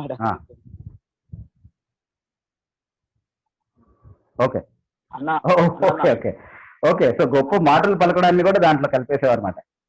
యా అన్నా. యా హలో అన్న, సురేష్ మాట్లాడుతున్నా. Yeah okay. ఏం లేదు, ఇంతకుముందు డేవిడ్ బ్రదర్ క్వశ్చన్ చేశాడు కదా. ఓకే. సో కొంచెం యాక్టివ్ గా ఉంటది. అంటే మీరు ఇంతకుముందు చెప్తారు కదన్న, పాత నిబంధన గ్రంథంలో దేవుడు కొంతమందితో మాట్లాడాలని చెప్పి. మళ్ళీ నూతన నిబంధనలో కూడా మన అపోస్తులతో మాట్లాడారు, అందరితో మాట్లాడలేరు అని చెప్పేసి మీరు చెప్పారు. అయితే అంటే పాత నిబంధనలో దేవుడు అంటే వాళ్ళని ఏర్పాటు చేసుకున్నాడు కనుక వాళ్ళతో మాత్రమే మాట్లాడారు, అంతేనా? కొత్త నిబంధనలో కూడా ఇక్కడ అపోస్తులను ఏర్పాటు చేసుకున్నాడు కనుక దేవుడు వాళ్ళతో మాత్రం మాట్లాడారు, వారితోనూ వాళ్ళతో సంపర్కంలో ఉన్న వాళ్ళతోనూ మాట్లాడాడు. అవును. సో ఇప్పుడు ఇక్కడ మన దగ్గరకు వచ్చేసరికంటే దేవుడు అందరిని ఏర్పాటు చేసుకున్నాడు కదా. ఇప్పుడు ఇంకొకటి ఏంటంటే ఇదే యోహాను సువార్త 17వ అధ్యాయంలో మళ్ళీ ఇంతకుముందు పీటర్ చెప్పినట్టుగా 16వ అధ్యాయంలో కూడా దేవుడు అంటే మనకు దేవునికి ఉన్నటువంటి ఆ సంబంధాన్ని గురించి క్లారిటీగా అక్కడ ఎక్స్ప్లెయిన్ చేస్తాడు. సో దాన్ని బట్టి దేవుడు మనతో మాట్లాడే అవకాశాలు ఉంటాయి. Okay. So yeah understood your question. Okay. So ఇప్పుడు ఫస్ట్ ఆఫ్ ఆల్ డేవిడ్ నువ్వేమంటున్నావు అంటే దానికి యాక్చువల్లీ నేను సురేష్ అడిగినటువంటి విషయానికి ఆల్మోస్ట్ ఎక్స్ప్లెనేషన్ ఇచ్చాను ఇప్పుడు వరకు చెప్పిన 2-3 క్వశ్చన్స్ లో. బట్ స్టిల్ దాన్ని నేను బ్రీఫ్ గా టచ్ చేసే ప్రయత్నం చేస్తాను. కానీ ఇప్పుడు డేవిడ్ అడిగినటువంటి క్వశ్చన్ లో ఫస్ట్ ఆఫ్ ఆల్ ఆ వచనాన్ని మనం సరిగ్గా అర్థం చేసుకోవాలి. ఈ యోహాను సువార్త 14వ అధ్యాయము 12వ వచనంలో నేను తండ్రి వద్దకు వెళ్తున్నాను కాబట్టి మీరు నాకంటే గొప్ప కార్యాలు చేస్తారు అంటే ఎలా అర్థం చేసుకోవాలి దాన్ని మనం? ఇప్పుడు సంఘము యేసుక్రీస్తు ప్రభు కంటే గొప్ప కార్యాలు చేస్తాయని అర్థం చేసుకుంటే అపోస్తలుల కాలం మొదలుకొని ఇప్పటి వరకు కూడా 2000 సంవత్సరాల రికార్డు ఉంది కదా మన దగ్గర. అపోస్తలుల కాలం మొదలుకొని ఇప్పటి వరకు కూడా నాణ్యతలో కానీ సుపీరియారిటీలో కానీ యేసుక్రీస్తు ప్రభు చేసినటువంటి అద్భుత కార్యాలని మించినటువంటి కార్యాలు ఎవరు చేయలేరు. In quality are in greatness. Okay. నాణ్యతలో గొప్పతనంలో యేసుక్రీస్తు ప్రభు చేసినటువంటి కార్యాల కంటే గొప్ప కార్యాలు ఎవరు చేయలేదు. ఎవరైనా ఇప్పుడు యేసు ప్రభు నీళ్ల మీద నడిచాడు కాబట్టి నేను నిప్పుల మీద నడుస్తాను. యేసుక్రీస్తు ప్రభు అదేంటి నీళ్ళని ద్రాక్షారసంగా మారిస్తే నేను ద్రాక్షారసాన్ని నీళ్ళగా మారుస్తాను. యేసుక్రీస్తు ప్రభు అదేంటి ఇంకా చాలా ఎగ్జాంపుల్స్ చెప్పచ్చు. 5,000 మందికి రొట్టె పంచిపెట్టినప్పుడు, రొట్టె చేపలు పంచిపెట్టినప్పుడు నేను కూడా అది చేయగలుగుతాను, నేను కూడా బహిరంగంగా ఇంకా 10,000 మందికి పంచిపెట్టాను అని చెప్పగలిగిన వాళ్ళు ఎవరు లేరు. యాక్చువల్లీ దానికి మించినటువంటి క్రియలు ఎవరు చేయలేరు. కొంతమంది ఎలాంటి ఉదాహరణలు ఇస్తూ ఉంటారంటే ఫిలిప్ ఆత్మ వలన కొనిపోబడ్డాడు కదా, transportation in the spirit, he was transported spirit. అయితే అసలు ఆత్మ వలన కొనిపోవడము అంటే అదేదో గాలిలో ఆయన ఎత్తుకుని ఇంకొక చోట పంపించాడు అన్నట్టుగా ఒకవేళ బహుశా అర్థం చేసుకుంటారేమో అలా చెప్పేవాళ్ళు. అందరూ అలా అన్నారు. So think of it in some అదే ఆయనకి ఏదో రెక్కలు వచ్చి ఎగిరిపోయినట్టుగా ఆయన ఎగిరిపోయాడని అనుకుంటారో, ఎట్లా అనుకుంటారో తెలియదు. But I don't know what is really very miraculous more than what was found in Christ. అంటే యేసుక్రీస్తులో కనిపించిన దానికంటే అద్భుతకరంగా అక్కడ ఏముందో నాకు తెలియదు. ఇంకో ఉదాహరణ ఏం చెప్తుంటారంటే, ఇప్పుడు పేతురు నీడబడి చాలా మంది స్వస్థపడ్డారు, లేదా పౌలు రుమాల్ని బట్టి చాలా మంది స్వస్థపడ్డారు. ఇలాంటివి అన్ని కూడా గొప్పవి. అంటే యేసుక్రీస్తు ప్రభు పరిస్థితుల్లో కూడా అలాంటివి కనబడతాయి. కేవలం ఆయన వస్త్రపు చెంగును తాకి స్వస్థపడినటువంటి సందర్భాలు, ఆయన అక్కడ లేకుండా ఎన్నో మైళ్ళ దూరంలో ఉండి కూడా ఆయన స్వస్థపరిచినటువంటి సందర్భాలు కూడా కనబడతాయి. సో యేసుక్రీస్తు ప్రభు చేయనిది అంతకంటే గొప్పది, అంతకంటే నాణ్యమైనటువంటి అద్భుతాన్ని ఎవరు చేశారో, ఎప్పుడు చేశారు చరిత్రలో? ఏ అపోస్తలుడు చేశాడు? ఏ సంఘస్థుడు చేశాడు? ఇప్పుడు చేస్తున్నారా? ఇప్పుడు చాలా మంది ఉన్నారు కదా సూపర్ స్టార్లు, ఎవరి పేర్లు చెప్పట్లేదు నేను ప్రస్తుతానికి, ఎందుకంటే ఒకరి పేరు చెప్తే ఇంకొకరు బాధపడతారు కదా, మా పేరు చెప్పలేదు. అందుకని ఎవరి పేర్లు చెప్పకుండా సూపర్ స్టార్లు, మెగా స్టార్లు చాలా మంది ఉన్నారు కదా మనకి. వాళ్ళలో ఎవరైనా చేస్తున్నారా గొప్ప కార్యాలు? వాళ్ళ డేరాల్లోకి పిలిపించుకొని అద్భుత కార్యాలు చేస్తున్నారు కదా, ఎవరైనా చేస్తున్నారా? ఎవరు చేయట్లేదు. సో మరి నాకంటే గొప్ప కార్యాలు చేస్తారు అన్న మాటలో ఉన్నటువంటి నెరవేర్పు ఏంటి? ఏం గొప్ప కార్యం చేస్తారు? సో గొప్పతనంలో నాకంటే గొప్ప అని కాదు, కానీ సంఖ్యాపరంగా, తర్వాత ఎక్స్టెంట్ పరంగా, అంటే జాగ్రఫికల్ ఎక్స్టెంట్. యేసుక్రీస్తు ప్రభువు పరిచర్య చేసినప్పుడు ఎక్కడ పరిచర్య చేశాడు? కేవలం పాలస్తీన్ ప్రాంతంలో చేశాడు. మహా అవుతే సమరియా పట్టణానికి వెళ్ళి ఉంటాడు, అన్నిల గలీలియాకు వెళ్ళుంటాడు. కానీ అన్నిల దేశాలన్నింటిలోకి వెళ్ళాడా? ఆయన వెళ్ళలేదు. ఆయన ఫస్ట్ కమిషన్ టైంలో శిష్యుల్ని కూడా వెళ్ళడానికి అనుమతించలేదు. కానీ ఆయన శిలువ మరణం తర్వాత యూదులకు యూదేతరులకు మధ్యలో ఉన్నటువంటి మధ్య గోడను పడగొట్టిన తర్వాత అందరికీ సువార్త ప్రకటించమని చెప్పి అపోస్తులకి, సంఘానికి ఆజ్ఞ ఇచ్చారు. సో ప్రపంచవ్యాప్తంగా సువార్త వ్యాపింపజేయటము, రక్షణ సువార్త అందరికీ అందేలా చేయటము అనేది యేసుక్రీస్తు ప్రభు చేసినటువంటి పని కంటే కూడా నాణ్యతలో గొప్పది కాదు, కానీ ఎక్స్టెంట్ లో, అంటే పరిధిలో చాలా గొప్పది. ఎందుకంటే ఒక ప్రాంతానికి, ఒక దేశానికి మాత్రమే పరిమితమైనటువంటి పరిచర్య ప్రపంచవ్యాప్తంగా, ప్రపంచపు నలుమూలలకి, అసలు ఎప్పుడూ నాగరికత చూడనటువంటి ప్రాంతాల్లోకి కూడా సువార్త అందడానికి అది కారణమైంది. సో అది పరిశుద్ధాత్మ వచ్చి బలపరిచి, ధైర్యాన్ని ఇచ్చి, అవసరమైనటువంటి నడిపింపునిచ్చి ఒక్కొక్కరిని ఒక్కొక్క ప్రాంతంలోనికి తీసుకెళ్లి సువార్త పరిచర్య చేయించాడు, చేయిస్తున్నాడు. ఆ గొప్ప కార్యాన్ని గురించి మాట్లాడుతున్నాడు. దానికి ప్రత్యక్షతలకి సంబంధం ఏంటి? దానికి ప్రత్యక్షతలకు సంబంధం ఏంటి? అంటే ఇప్పుడు నేను గొప్ప మాటలు మాట్లాడినాను, ఒక మంచి మాట అడిగాడు డేవిడ్ యాక్చువల్లీ. అంటే యేసుక్రీస్తు ప్రభు మాట్లాడిన మాటల కంటే నేను గొప్ప మాటలు మాట్లాడాలి ఇప్పుడు ఆ లెక్కన. యేసుక్రీస్తు ప్రభు ద్వారా వచ్చినటువంటి ప్రత్యక్షత కంటే అపోస్తులకి, ఆ తర్వాత వచ్చినటువంటి ఇప్పుడు మనకి సంఘంలో ఉన్న మనకి దానికంటే గొప్ప సంగతులు బయలుపడాలి. ఆయన పరలోక సంబంధమైనటువంటి విషయాలు మాట్లాడితే మనం పరలోకానికే పరలోకమైనటువంటి ఇంకొక పరలోకం గురించి ఇంకా గొప్పగా మాట్లాడాలి. వేరొక పరలోకం గురించి మాట్లాడాలి, దానికంటే పైన ఉన్నటువంటి పరలోకం గురించి మాట్లాడాలి. అలా దాన్ని అలా కాదు కదా దాని అర్థం. ఏ కాంటెక్స్ట్ లో దాన్ని అర్థం చేసుకోవాలి, ఏ లిమిటేషన్స్ లో, అంటే మొత్తం వాక్యం, హోల్ కౌన్సిల్ ఆఫ్ గాడ్, అంటే మొత్తం వాక్యపు పరిధిలో ఇంటర్ప్రిటేషన్ చేయాలి మనం దాన్ని. అంతేగాని యేసుక్రీస్తు కంటే గొప్ప కార్యాలు చేస్తాను కాబట్టి నాకు ప్రతిరోజు ఎక్కడికి వెళ్ళాలో చెప్తున్నాడు, ఎవరిని చేసుకోవాలో చెప్తున్నాడు, లేకపోతే ఇంకోటి ఏదో చెప్తున్నాడు, ఏ జాబ్ చేసుకోవాలో చెప్తున్నాడు అన్నటువంటి మాటలు, ఇలాంటి మాటల్ని చూపించి చెప్పే ప్రయత్నం చేస్తే మాత్రం అది అసందర్భంగా వాక్యాన్ని ప్రస్తావించడమే అవుతుంది తప్ప దానికి అసలు ఈ మనం మాట్లాడుకుంటున్నటువంటి విషయానికి ఎలాంటి సంబంధం లేదు. అయితే సురేష్ అడిగిన విషయాన్ని కూడా నేను మెల్లిగా ఆల్రెడీ చెప్పాను కాబట్టి చాలా క్లియర్ గా చెప్తున్న విషయం ఏంటి అంటే, ప్రవక్తలు, అపోస్తులు వారితో సంపర్కంలో ఉన్న వాళ్ళతో మాట్లాడాడు అని చెప్పాను. ఈ రోజు మనతో కూడా మాట్లాడుతున్నాడు, కానీ ఆల్రెడీ ఇచ్చినటువంటి ప్రత్యక్షత ద్వారా మనతో మాట్లాడుతున్నాడు. ఎందుకంటే అందరికీ అన్ని విషయాలకి సరిపోయేటటువంటి ప్రత్యక్షత, అంటే నైతికంగా, ఆధ్యాత్మికంగా దేవునితో సరైనటువంటి సంబంధంలో నైతికంగా జీవించడానికి, నా జీవితంలో తీసుకోవాల్సిన ప్రతి నిర్ణయము నేను తీసుకోవడానికి అవసరమైనటువంటి ప్రతిదీ చాలిన విధంగా బయలుపరచబడినటువంటి గ్రంథం ఇదే. బైబిల్ గ్రంథంలో ఉంది కదా, ప్రతి సత్కార్యమునకు దైవజనుడు సన్నద్ధుడై ఉండు విధంగా ఇది రాయబడింది. So that the man of God is truly furnished అంటూ ఆల్ గుడ్ వర్క్స్. అంటే నేను దేవుడు ఏ మంచి కార్యం చేయడానికైనా ఈ లేఖనం చాలు. This scripture is sufficient. కాదు ఇంకో అదనంగా ఏదో కావాలి అంటే ఇది చాలింది కాదు అని అంటున్నావు కదా నువ్వు.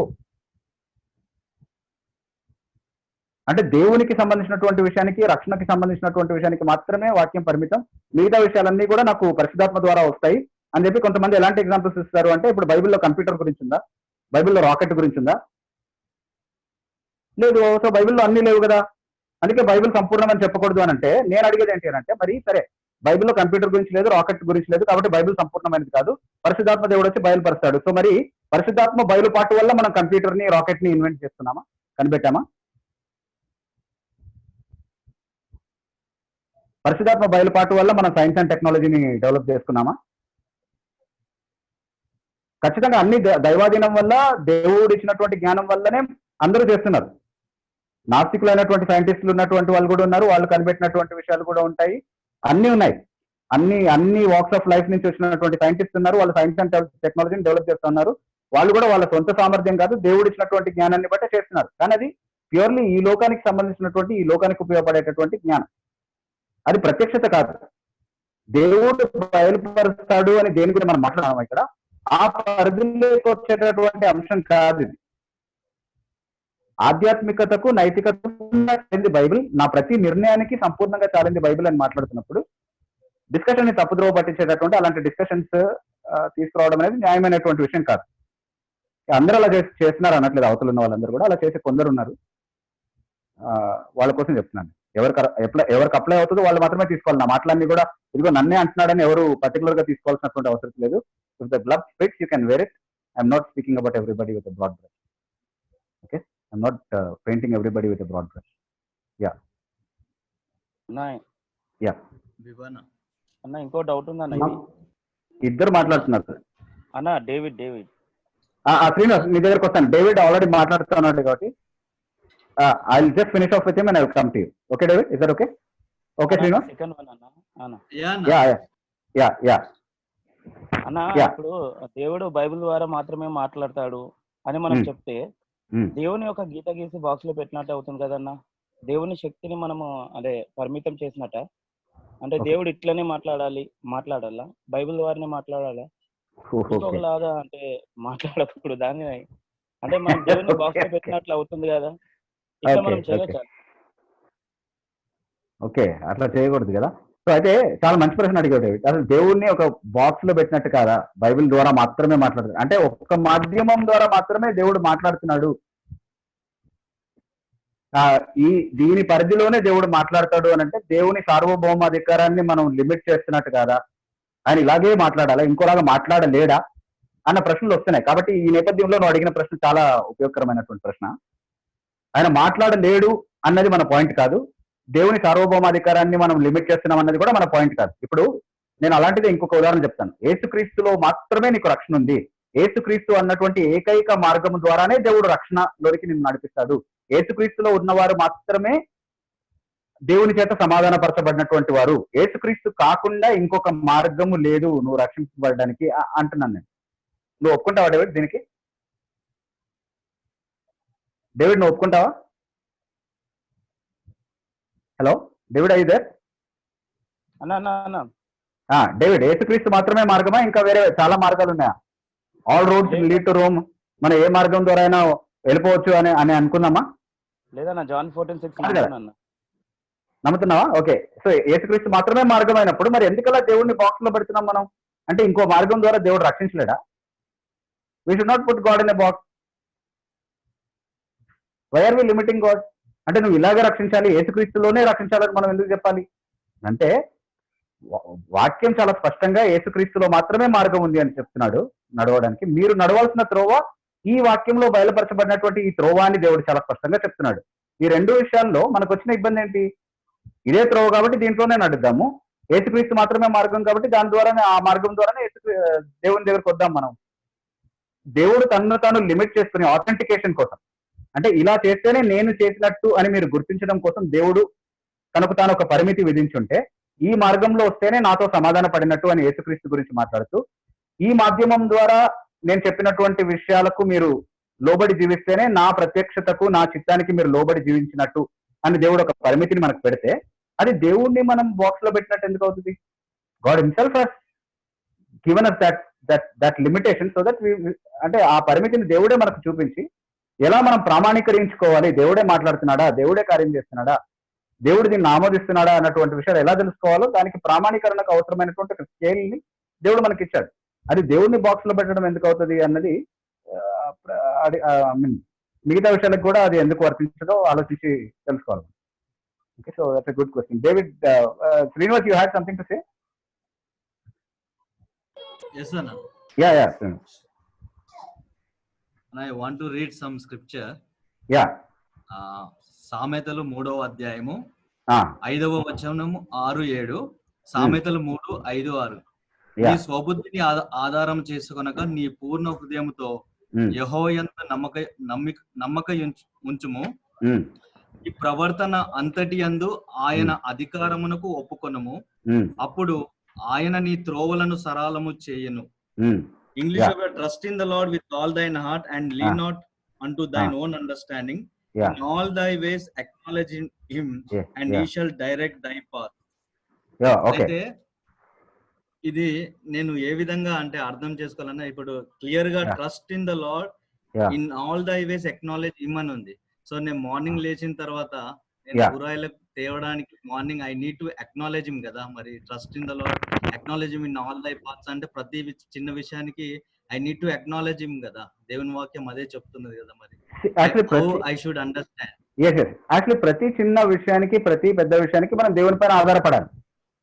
కానీ ప్రతి చిన్న పెద్ద విషయం దేవుడు నాకు చెప్తాడు అన్నటువంటి విషయాన్ని గురించి మనం మాట్లాడుతున్నాం. యాక్చువల్లీ దేవుని పైన అన్ని విషయాల పైన ఆధారపడినప్పుడు అన్ని చేసుకునే సామర్థ్యాన్ని, అన్ని చేయడానికి అవసరమైనటువంటి నడిపింపుని ఆయన తన ఏర్పాట్లో మనకు అనుగ్రహించడా. నేను ఎక్కడికి వెళ్ళాలో, నేను ఏ పని చేయాలో నాకంటూ ఒక ప్రణాళిక ఉంటుంది. కానీ దేవుడు తన ప్రణాళికను నెరవేరుస్తాడు. వాస్తవానికి మనిషిని హృదయంలో చాలా ఆలోచనలు ఉంటాయి, కానీ యెహోవా ఆలోచననే స్థిరపడుతుంది చివరికి, అంతే కదా. సో నేను రైట్ సైడ్కి వెళ్ళాలనుకుంటాను, దేవుడు దాన్ని లెఫ్ట్ సైడ్కి నడిపిస్తాడు ఆ రోజు. అది నాకు చెప్పి నడిపించాల్సినటువంటి అవసరం లేదు, ఆయన చేయగలుగుతాడు. ఏదో ఒక అవసరం పుట్టించి, ఏదో ఒక పరిస్థితిని కలగజేసి అలా చేయగలుగుతాడు. సో ప్రతి చిన్న విషయంలోనూ ఆయన నడిపించగలడు. అయితే వాస్తవానికి ప్రతి విషయంలోనూ నా మార్గం అంతట్లో కూడా యెహోవా అధికారాన్ని ఒప్పుకోవడం అంటే, అధికారం ఎక్కడ బయలుపరచబడింది? అధికారాన్ని ఒప్పుకోవడం అంటే ఏంటి? ఆయన అధికారానికి లోబడడం అంటే ఏంటి? ఆయన చెప్పిన మాటకి విధేయత చూపించడమే ఆయన అధికారాన్ని ఒప్పుకోవడం అవుతుంది. రైట్. సో ఆయన చెప్పినటువంటి మాటల ప్రకారం నేను జీవిస్తే ఆయన నా త్రోవలను సరళం చేస్తాడు అని అంటున్నాడు అక్కడ. హి షల్ డైరెక్ట్ యువర్ పాత్ అన్నటువంటి ట్రాన్స్లేషన్ కి చాలా ఇష్యూస్ ఉన్నాయి. He will straighten your path. తెలుగులో చక్కగా ఉంది చూడండి. హి విల్ నీ మార్గములన్నింటినీ ఆయన సరళం చేస్తాడు. సో కూరగాయలకు వెళ్ళేటప్పుడు కూడా నీకు దేవుని సహాయం అవసరం లేదా అంటే ఖచ్చితంగా అవసరమే. కానీ ప్రతి పనిలో అంటే ఇప్పుడు నేను టమాటాలు ఎరుకుంటున్నప్పుడు, ఉల్లిపాయలు ఎరుపుకున్నప్పుడు ఇది వద్దు, ఇది కావాలి, ఇది తీసుకో అని ప్రతి టమాటో దగ్గర, ప్రతి ఉల్లిపాయ దగ్గర దేవుడు చెప్పడు అని అంటున్నాను. ఓకేనా? అంటే చాలా మంది చాలా డీటెయిల్ గా అంటే ఇంకా డీప్ గా తీసుకుంటారు. అందుకని సో ఈ వచనం ఆ విధంగా తీసుకోవచ్చా లేదా అనేది తీసుకోలేము. యాక్చువల్లీ ఆ డీటెయిల్ గా చెప్పేటటువంటి వాళ్ళు ఎవరైతే ఉన్నారో, చాలా పెద్ద దైవజనులు ఎవరైతే ఉన్నారో వాళ్ళ విషయంలో నేను చాలా మందిని అడిగాను. ఎవరు ఈవెన్ పెద్ద పెద్ద వాళ్ళు కూడా జవాబు చెప్పలేనటువంటి ఒక విషయం ఏంటి అని అంటే, అది చాలా డీటెయిల్ గా వాళ్ళకి స్వరం వినబడుతుంది. ఎక్కడికి వెళ్ళాలో, ఎక్కడికి వెళ్ళొద్దు, ఇవన్నీ కూడా చెప్తా ఉంటుంది ఆ స్వరం. అది వింటేనే వెళ్తారు కూడా వాళ్ళు, లేకపోతే వెళ్ళరు. అలాంటి వాళ్ళు వాళ్ళ విషయంలో గమనించినటువంటి ఒక విషయం ఏంటి అంటే, వాక్యాన్ని ఒక ముక్క తీసుకుని, ఓకే ఈ ముక్కలో నన్ను దేవుడు ఇప్పుడు నన్ను హైదరాబాద్కి వెళ్ళమని చెప్తున్నాడు, అసలు అట్లా ఉండదు అక్కడ భావం. ఆ వాక్య సందర్భంలో వేరే అర్థం ఉంటుంది. కానీ దాన్ని తీసుకొని ఓకే ఇప్పుడు హైదరాబాద్కి వెళ్ళమని దేవుడు నాతో ఈ వచనం ద్వారా మాట్లాడాడు, వారు లేచి వెళ్ళను అన్నటువంటి మాట వచ్చింది కాబట్టి ఇప్పుడు నేను లేచి వెళ్ళాలి, నేను ఆల్రెడీ ఒక ఫిక్స్ అయిపోయి ఉంటాను ఒక దగ్గరికి వెళ్ళాలని, సరే వెళ్ళమని దేవుడు అన్నాడు, వెళ్తున్నాను అని లేచి ఇట్లాంటి పద్ధతిని ఫాలో అవుతున్నటువంటి ఒక వ్యక్తికి రెగ్యులర్ గా స్వరం వినపడేది, ఎక్కడికి వెళ్ళాలి, ఎక్కడికి వెళ్ళకూడదు అని. కానీ ఆ స్వరము ఏ స్వరం అయితే అతనికి వినబడి నువ్వు పలానా చోటుకి వెళ్ళు, పలానా చెయ్యాలి ప్రతి విషయంలో చెప్తా ఉందో, ఆ స్వరం ఒక్కసారి కూడా నువ్వు బైబిల్ చదివే పద్ధతి తప్పు, ఇలా కాదు బైబిల్ చదవాల్సిందని ఎందుకు చెప్పలేదు ఆయన? అంటే నా ప్రశ్న ఏంటంటే, ఈ స్వరం ఏదైతే ఉందో, ఈ మెల్లని స్వరం ఏదైతే వినబడుతుందో చాలా మందికి, ఈ స్వరం అవసరమైనటువంటి నడిపింపుని ఇవ్వదు. అంటే అందరూ సాధారణంగా చేసుకునేటటువంటి నిర్ణయాలు, అందరూ చేసుకుంటూ పోయేటటువంటి నిర్ణయాలు. ఈరోజు నేను సెకండ్ బార్కి ఒక పని నుండి వెళ్ళిపోతే ప్రార్థన చేసుకుని వెళ్ళిపోతాను, ఏదో స్వరం వినబడితేనే వెళ్తానని చెప్పి అప్పటి వరకు ఆగను నేను. అలా అందరూ సాధారణంగా ప్రార్థన పూర్వకంగా దేవుని పైన ఆధారపడి చేస్తున్నటువంటి పనులకి ఆ స్వరం వినబడి నడిపిస్తా ఉంటే, అసలు అవసరమైనటువంటి విషయం అంటే బైబిల్ ఎలా చదవాలి, బైబిల్ని ఎలా అర్థం చేసుకోవాలి అన్నది చాలా ప్రాముఖ్యమైనటువంటి విషయం కదా. అందులో పొరపాటు చేస్తున్నప్పుడు ఇలా కాదు నేను చదవాల్సింది, ఇలా చదవాలి అని ఎందుకు ఆ స్వరం చెప్పలేకపోయింది ఆయనకి? సో నిజంగా అది దేవుని స్వరమేనా? నిజంగా దేవుడు నడిపించినటువంటి నడిపింపేనా అది అన్నది ప్రశ్నలు మనం అడగాల్సి వస్తుంది. ఎందుకంటే ఆధ్యాత్మిక విషయాల్లో నాకు సహాయపడినటువంటి ఆ స్వరము నేను వింటున్న కొద్దీ నాకేమనిపిస్తా ఉంటది, ఈ స్వరం నాకు వినపడుతుంది కాబట్టి నేను దేవుని నడిపింపులో ఉన్నాను, దేవుని చిత్తంలో ఉన్నాను అని భ్రమపరిచేటటువంటి ఒక స్వరం అది అని అంటున్నాను నేను. ఎందుకంటే నిజంగా అవసరమైనటువంటి, నిజంగా ఆధ్యాత్మిక విషయాలకు అవసరమైనటువంటి విషయాల్ని ప్రత్యక్షపరచకుండా ఆ స్వరం కేవలం ఎక్కడికి వెళ్ళాలి, ఎక్కడికి వెళ్ళకూడదు, ఎవరిని కలవాలి, ఎవరిని కలవద్దు అన్నటువంటి విషయాలు మాత్రమే నాకు చెప్తుంది అని అంటే it is a substitute for the guidance of the Holy Spirit. It is coming to substitute. అది పరిశుద్ధాత్మ దేవుడు మనకి ఇచ్చేటటువంటి నడిపింపు స్థానంలో ప్రత్యామ్నాయంగా వచ్చేటటువంటి వేరొక స్వరం. ఆ స్వరం విషయంలో అప్రమత్తంగా ఉండండి అని అంటున్నాను నేను. ఏదో వినిపించింది కాబట్టి అదే దేవుని స్వరము, ఇది పెద్ద పెద్ద వాళ్ళకు కూడా వినిపించింది కాబట్టి నాకు కూడా అలాగే వినిపిస్తుంది, అది కరెక్టే అని అనుకోకండి అని అంటున్నాను. It's very dangerous voice even in the case of those big people who heard it. ఆ పెద్ద పెద్ద వాళ్ళ విషయంలో కూడా అది చాలా ప్రమాదకరమైనటువంటి స్వరం. అది నిజమైనటువంటి అవసరతని తీర్చలేదు, నిజమైనటువంటి విషయాల్లో వారిని నడిపించలేదు. అవసరం లేనటువంటి, అక్కరకు రానటువంటి, అంటే అందరూ సాధారణంగా చేసుకునేటటువంటి విషయాలు మాత్రమే చెప్పగలిగే స్వరం అది. నువ్వు నిజంగా తప్పులో ఉంటే నేను నడిపించగలిగేటటువంటి స్వరం కాదు అది. ప్రతి విషయంలో నేను స్వరం వింటున్నానని చెప్పిన వాళ్ళ గురించి మాట్లాడుతున్నాను నేను, అందరి గురించి కాదు. అంటే ఎప్పుడూ అడపదడపా స్వరం వినే వాళ్ళ గురించి కూడా కాదు నేను ఇక్కడ మాట్లాడేది. ప్రతిరోజు ఆ స్వరం వినకుండా నేను ఎక్కడికి వెళ్ళేవాడిని కాదు అని ఎవరైతే చెప్తున్నారో వాళ్ళ గురించి మాట్లాడుతున్నాను. ప్రతిరోజు అన్ని చెప్పే స్వరం అది ఎందుకు చెప్పలేదు, అత్యంత అవసరమైనటువంటిది అని నేను అడిగితే ఎవరికి సమాధానం చెప్పట్లేదు దానికి. మరి అంటే ఆ స్వరానికి కూడా తెలీదా ఏం చెప్పాలి, ఏం చెప్పకూడదు అన్నటువంటి విషయాలు? ఏంటి ఇతని అసలు అవసరత, నిజంగా దేవుని మార్గంలో నడవడానికి ఎలాంటి నడిపింపు ఇతనికి కావాలన్నది ఆ స్వరానికి కూడా తెలీదా? అలా అవుతే అది దేవుని స్వరం అవుతుందా? There are many practical questions that come in the way. Okay, so అంటే ఇది నాకు వెంటనే ఎందుకు గుర్తొచ్చిందంటే, అదే కూరగాయలు ఎగ్జాంపుల్ తీసుకున్నావు కాబట్టి గుర్తొచ్చింది. అంటే that is in addition to what you asked actually, goes beyond what you asked actually. So thank you. Yeah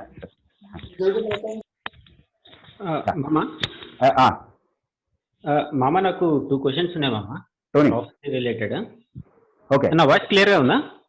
చాలా క్లియర్ గా ఉంది. Okay, thank you. చెవులో అరుస్తున్నంత క్లియర్ గా ఉంది.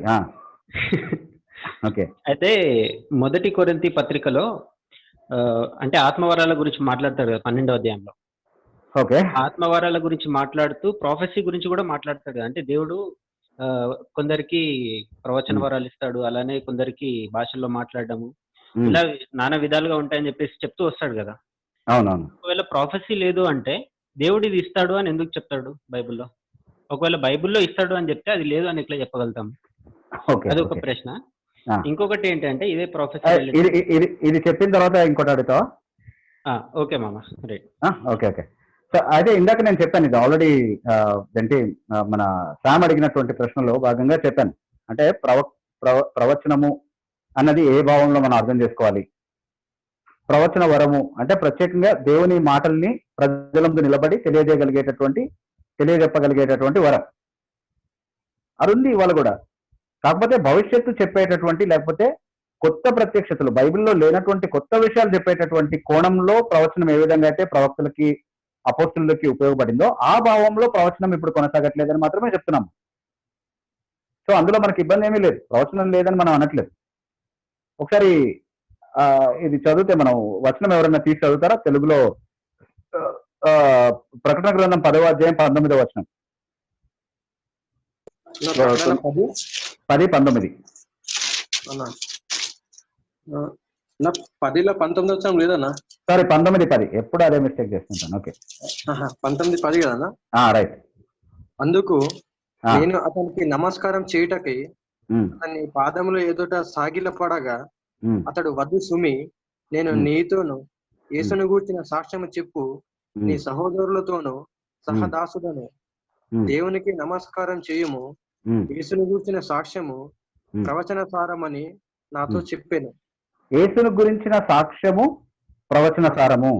యేసు గురించినటువంటి విషయాలు ఎవరైతే ఈరోజు తెలియజేస్తున్నారో బైబిల్ని ఆధారం చేసుకుని, యేసు గురించినటువంటి సాక్ష్యం ఎవరైతే చెప్తున్నారో మనుషుల ముందు నిలబడి, వాళ్ళు ప్రవచన సారాన్ని వినిపించే ప్రవక్తలు.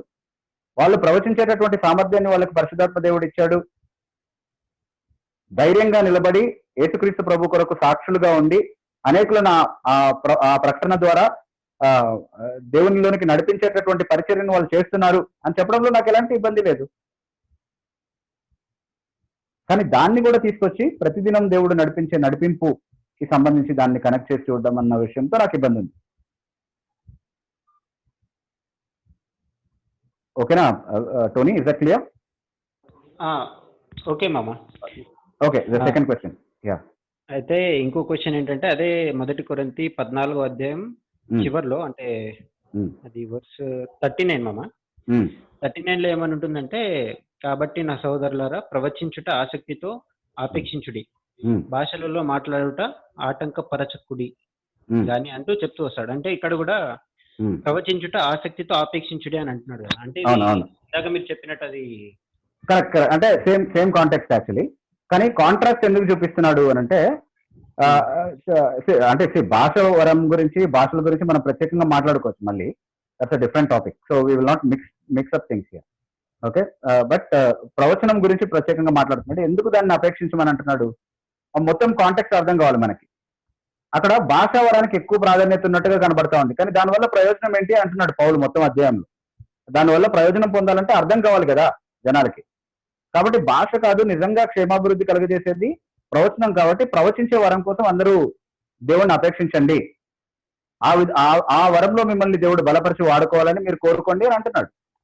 ఎలాంటి ఇబ్బంది లేదు, నో ప్రాబ్లం అట్ ఆల్. అంతేగాని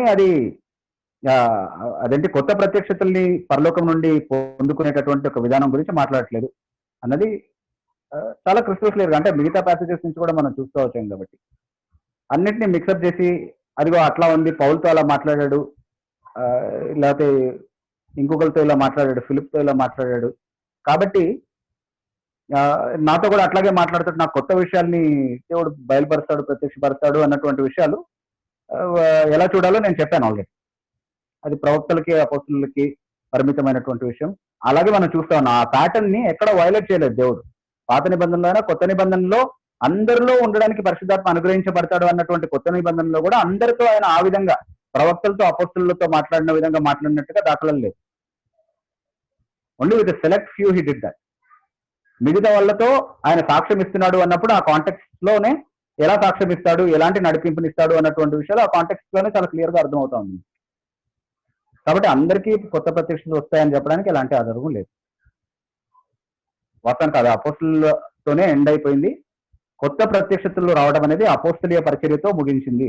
అందుకే మనకున్నటువంటి ఈ బైబిలే సంపూర్ణమైనటువంటి ప్రత్యక్షత. దీని ఆధారంగా దేవుడు నడిపిస్తాడు. ఇదే మనం నడవాల్సినటువంటి మార్గం. ఇది ప్రతి సత్కార్యానికి సరిపోయినటువంటి ప్రత్యక్షత. దీనికి మించినటువంటి ప్రత్యక్షత ఇంకోటి లేదు. That's a settled issue when we consider all of these verses and take the proper interpretation into consideration. Okay. Anna Bibo na? Yeah. Anna. Ramesh na? Yeah. ఇద్దరు పిలిచారు. ఫస్ట్ రమేష్ ఎస్రకా కూడా పిలిచినట్టున్నారు. ఎస్రకా, I will just come back to you. Okay. yes. Yeah Ramesh. అన్న, ఇంతకు ముందు Vijay brother అడిగినట్టుగా కొరింథీ సంఘానికి అపోస్తలులైనటువంటి పౌలు రాసిన విధంగా ప్రవచనాల గురించి ఉంది కదా అన్న. సేమ్ ఇందులో కూడా అంటే అపోస్తలులైన పౌలు తెస్సలోనిక సంఘానికి రాసినటువంటి మొదటి పత్రికలో 5వ అధ్యాయం 19-20 వచనాల్లో ఈ విధంగా ఉంది కదన్న, ఆత్మను ఆర్పకుడి, ప్రవచించడం నిర్లక్ష్యం చేయకుడి ఉంటది కదన్న. అంటే ఇక్కడ చూస్తుంటే ఆత్మ మాట్లాడుతున్నాడు కదన్న. ఆత్మ మాట్లాడుతుంటే ఈ రోజు మనం ప్రవచనాలు పొందే అవకాశం ఉంది కదన్న. మరి మీరెందుకన్నా ప్రవచనాలు లేవంటున్నారు? ఇక్కడ సోలా స్క్రిప్చర్ అనే మాత్రమే కదన్న. మరి ఇక్కడ క్లియర్ గా ఉంది కదన్న వాక్యం ఈ రిఫరెన్స్ బట్టి. అవును, అంటే అక్కడ చాలా ప్రవచనాలు అసలు లేనే లేవని ఎట్లా అంటున్నారన్న? ఓకే. యాక్చువల్లీ ఆ కాంటెక్స్ట్ ని మొదటి తెస్సలోనిక పత్రిక 5వ అధ్యాయము కాంటెక్స్ట్ కదా అది. అక్కడ 16వ వచనం నుంచి కూడా మనం చదువుకుంటూ వస్తే చాలా షార్ట్ సెంటెన్సెస్ ఉంటాయి. ఎల్లప్పుడూ సంతోషించండి, ఎడతెగకుండా ప్రార్థన చేయండి, అదేంటి అట్లా కొన్ని షార్ట్ సెంటెన్సెస్ చాలా కనబడతాయి. ఒక 6-7 స్టేట్మెంట్స్ కనబడతాయి మనకి. సో అట్లాగే ఆత్మను అర్పకుడి అన్నటువంటి మాట కూడా అదే కాంటెక్స్ట్ లో వస్తుంది. యాక్చువల్లీ ఆత్మను అర్పడము, ఆత్మను దుఃఖపరచడము అనేది ఎప్పుడు మనం చేస్తాము అని అంటే, దేవుడు చాలా స్పష్టంగా మనకు తన వాక్యం నుంచి నేర్పించినటువంటి మార్గాలకు వ్యతిరేకంగా మనం నడిచినప్పుడు చేసేటటువంటి క్రియ. అది ప్రతి విశ్వాసి దేవుని మాటల్ని నిర్లక్ష్య పెట్టి పాప మార్గం వైపుకి వెళ్ళేటప్పుడు ఆత్మను ఆర్పే పని చేస్తాడు, ఆత్మను దుఃఖపరిచే పని కూడా చేస్తాడు. ఓకే. సో దానికి ఇప్పుడు మనం చెప్తున్నటువంటి ఆత్మ వరాలకి సంబంధించినటువంటి విషయంలో ఎలాంటి, అంటే ఇప్పుడు దేవుడు నా ద్వారా ఏదో మాట్లాడుతూ ఉంటే నువ్వు మాట్లాడుకో అని చెప్పి నేను ఏదో సప్రెస్ చేస్తున్నాను అన్నటువంటి సెన్స్ లో చెప్పబడినటువంటి మాట కాదు. అలాగే ప్రవచనాల్ని నిర్లక్ష్యం పెట్టొద్దు అంటే ఖచ్చితంగా అంటే సంఘంలో చేస్తున్నటువంటి బోధ ఏదైతే ఉందో అది వాక్యానుసరమైనటువంటి బోధ అయినప్పుడే దాన్ని ప్రవచనం అనేటటువంటి కేటగిరీలో కూడా తీసుకుంటాం మనం.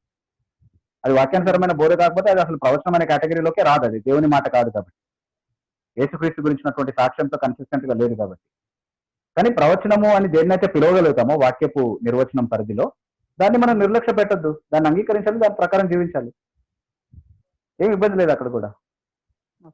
ఓకేనా రమేష్? గుడ్. ఎస్రాక, you had something to ask? Yes. How about God speaking to Hagar and also Cain? Yeah.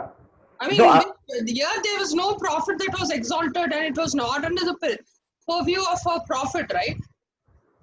Yeah. So, see, Hagar is clearly in the context of Abraham and whatever happened in the life of Abraham again. So, we cannot disconnect her from a prophet altogether. Yeah? But how about Cain then? Yeah. So actually, I mean, Cain being the lone example again, if we can say that it did not happen disconnected with the family of Adam, who was a prophet. And it was an issue in Adam's house actually, that a murder happened and it concerned Adam equally, along with Cain also. And God addressed it by, addressing the offender directly. So again, that was not disconnected with the prophet. So నేను పెట్టినటువంటి ఆ క్రైటీరియాకి against గా పోవట్లేదండి. Disconnected with the profit, completely unconnected with the profit, ఒక ప్రవక్తకి అపోస్తలునికి వాళ్ళ పరిధిలో రాకుండా ఇండిపెండెంట్ గా ఎవరైనా ఏదైనా ప్రత్యక్షతలు చెప్పినట్టుగా దాఖలాలు లేవు అని అంటున్నాను.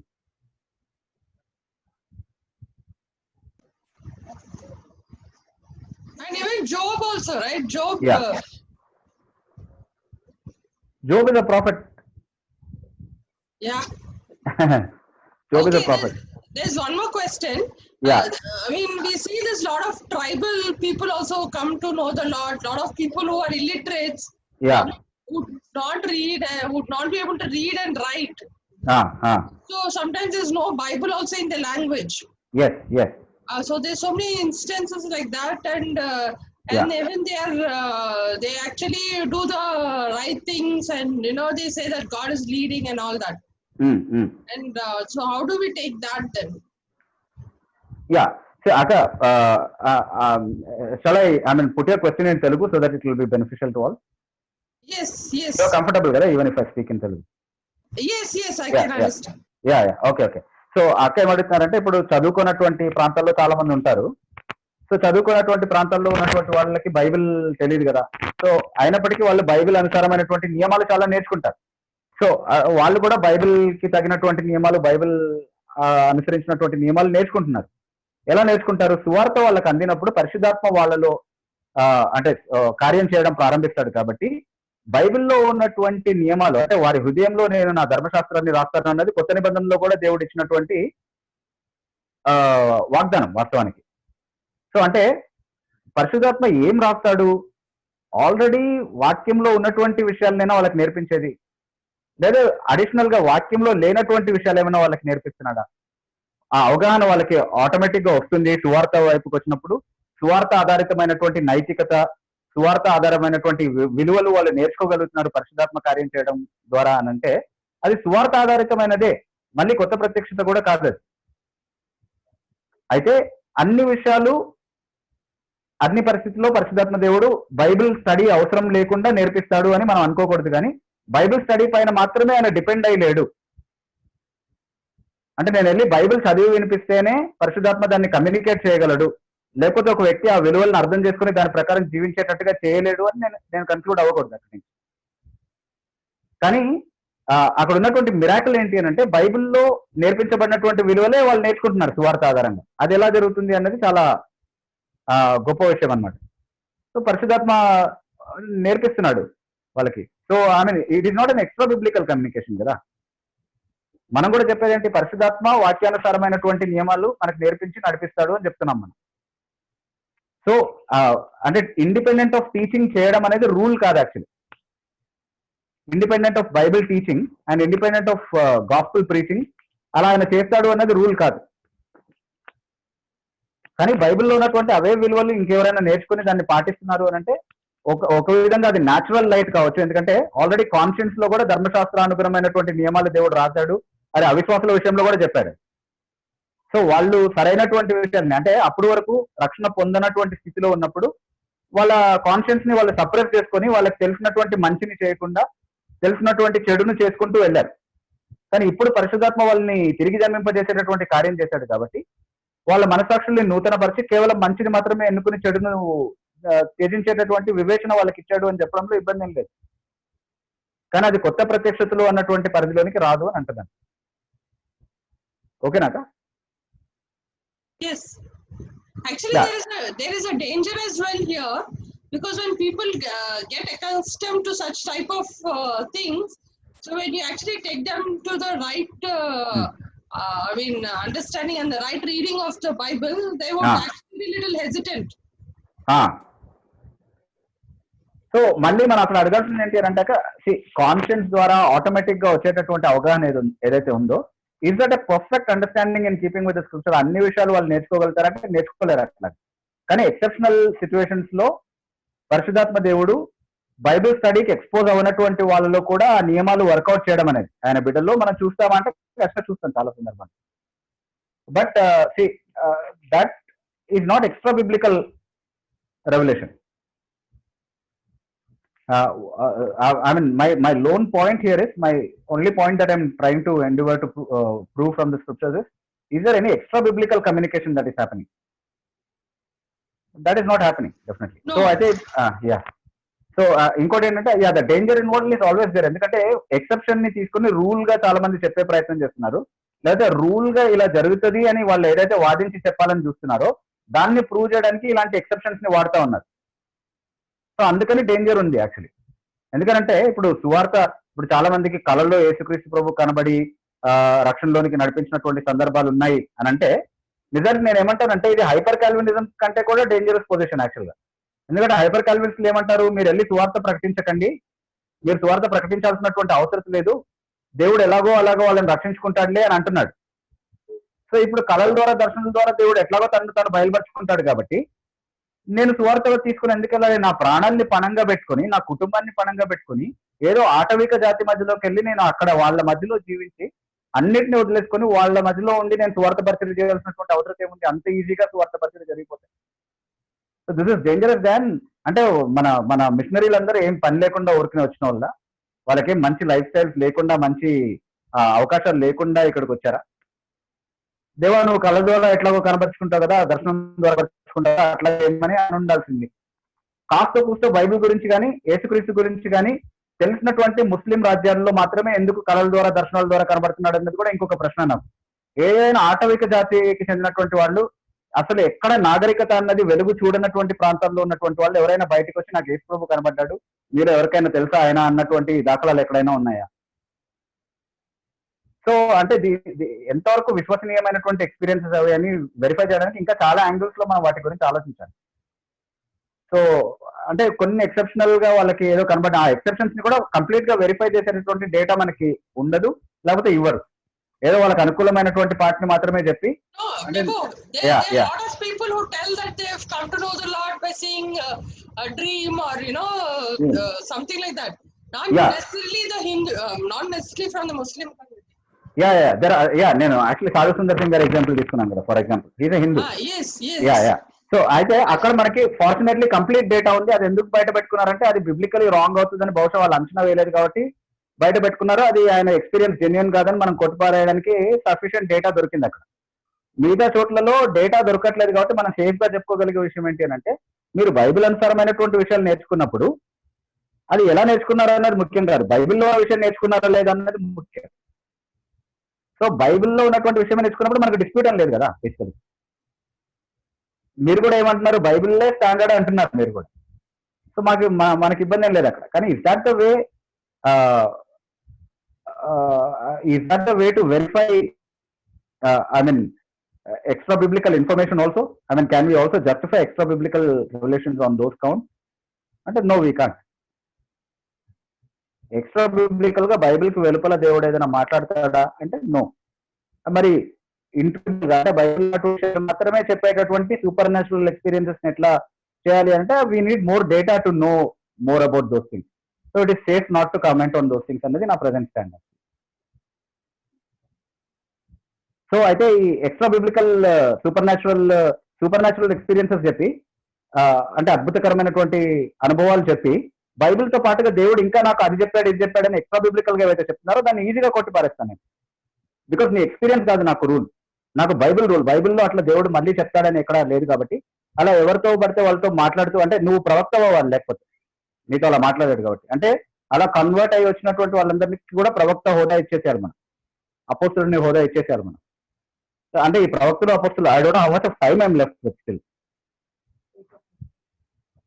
ఓకే 8 o'clock అయింది. So maybe quickly maybe 1 or 2 questions నేను తీసుకుని ముగించే ప్రయత్నం చేస్తాను. There is anybody else that is waiting to ask a question.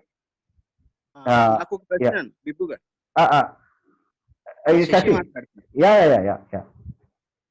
నా ప్రశ్న ఏంటంటే అపోస్తులైనటువంటి పౌలు ఎఫెసీయులకు రాసినటువంటి పత్రిక 4వ అధ్యాయం 13వ వచనంలో దేవుడు కొందరిని అపోస్తులుగా, కొందరిని ప్రవక్తలుగా, కొందరిని సువార్థికులుగా, కొందరిని కాపులుగా, కొందరిని ఉపదేశకులుగా సంఘానికి అనుగ్రహించాడు. అయితే ఇప్పుడు మీరు అపోస్తులు ఈ ప్రవక్తలు లేరని చెప్తారు. ఓకే. అయితే ఇప్పుడు సంఘానికి ప్రస్తుతం సువార్థికులు ఉన్నారు, కాపులు ఉన్నారు, ఉపదేశకులు ఉన్నారు. అపోస్తులు ప్రవక్తలు అంట లేరు వాళ్ళు లేరండి అని చెప్తారు. ఓకే. ఈ అపోస్తులు ప్రవక్తలు ఉంటే వాళ్ళ ద్వారా దేవుని ప్రత్యక్షతలు వస్తాయని మీరే చెప్పారు.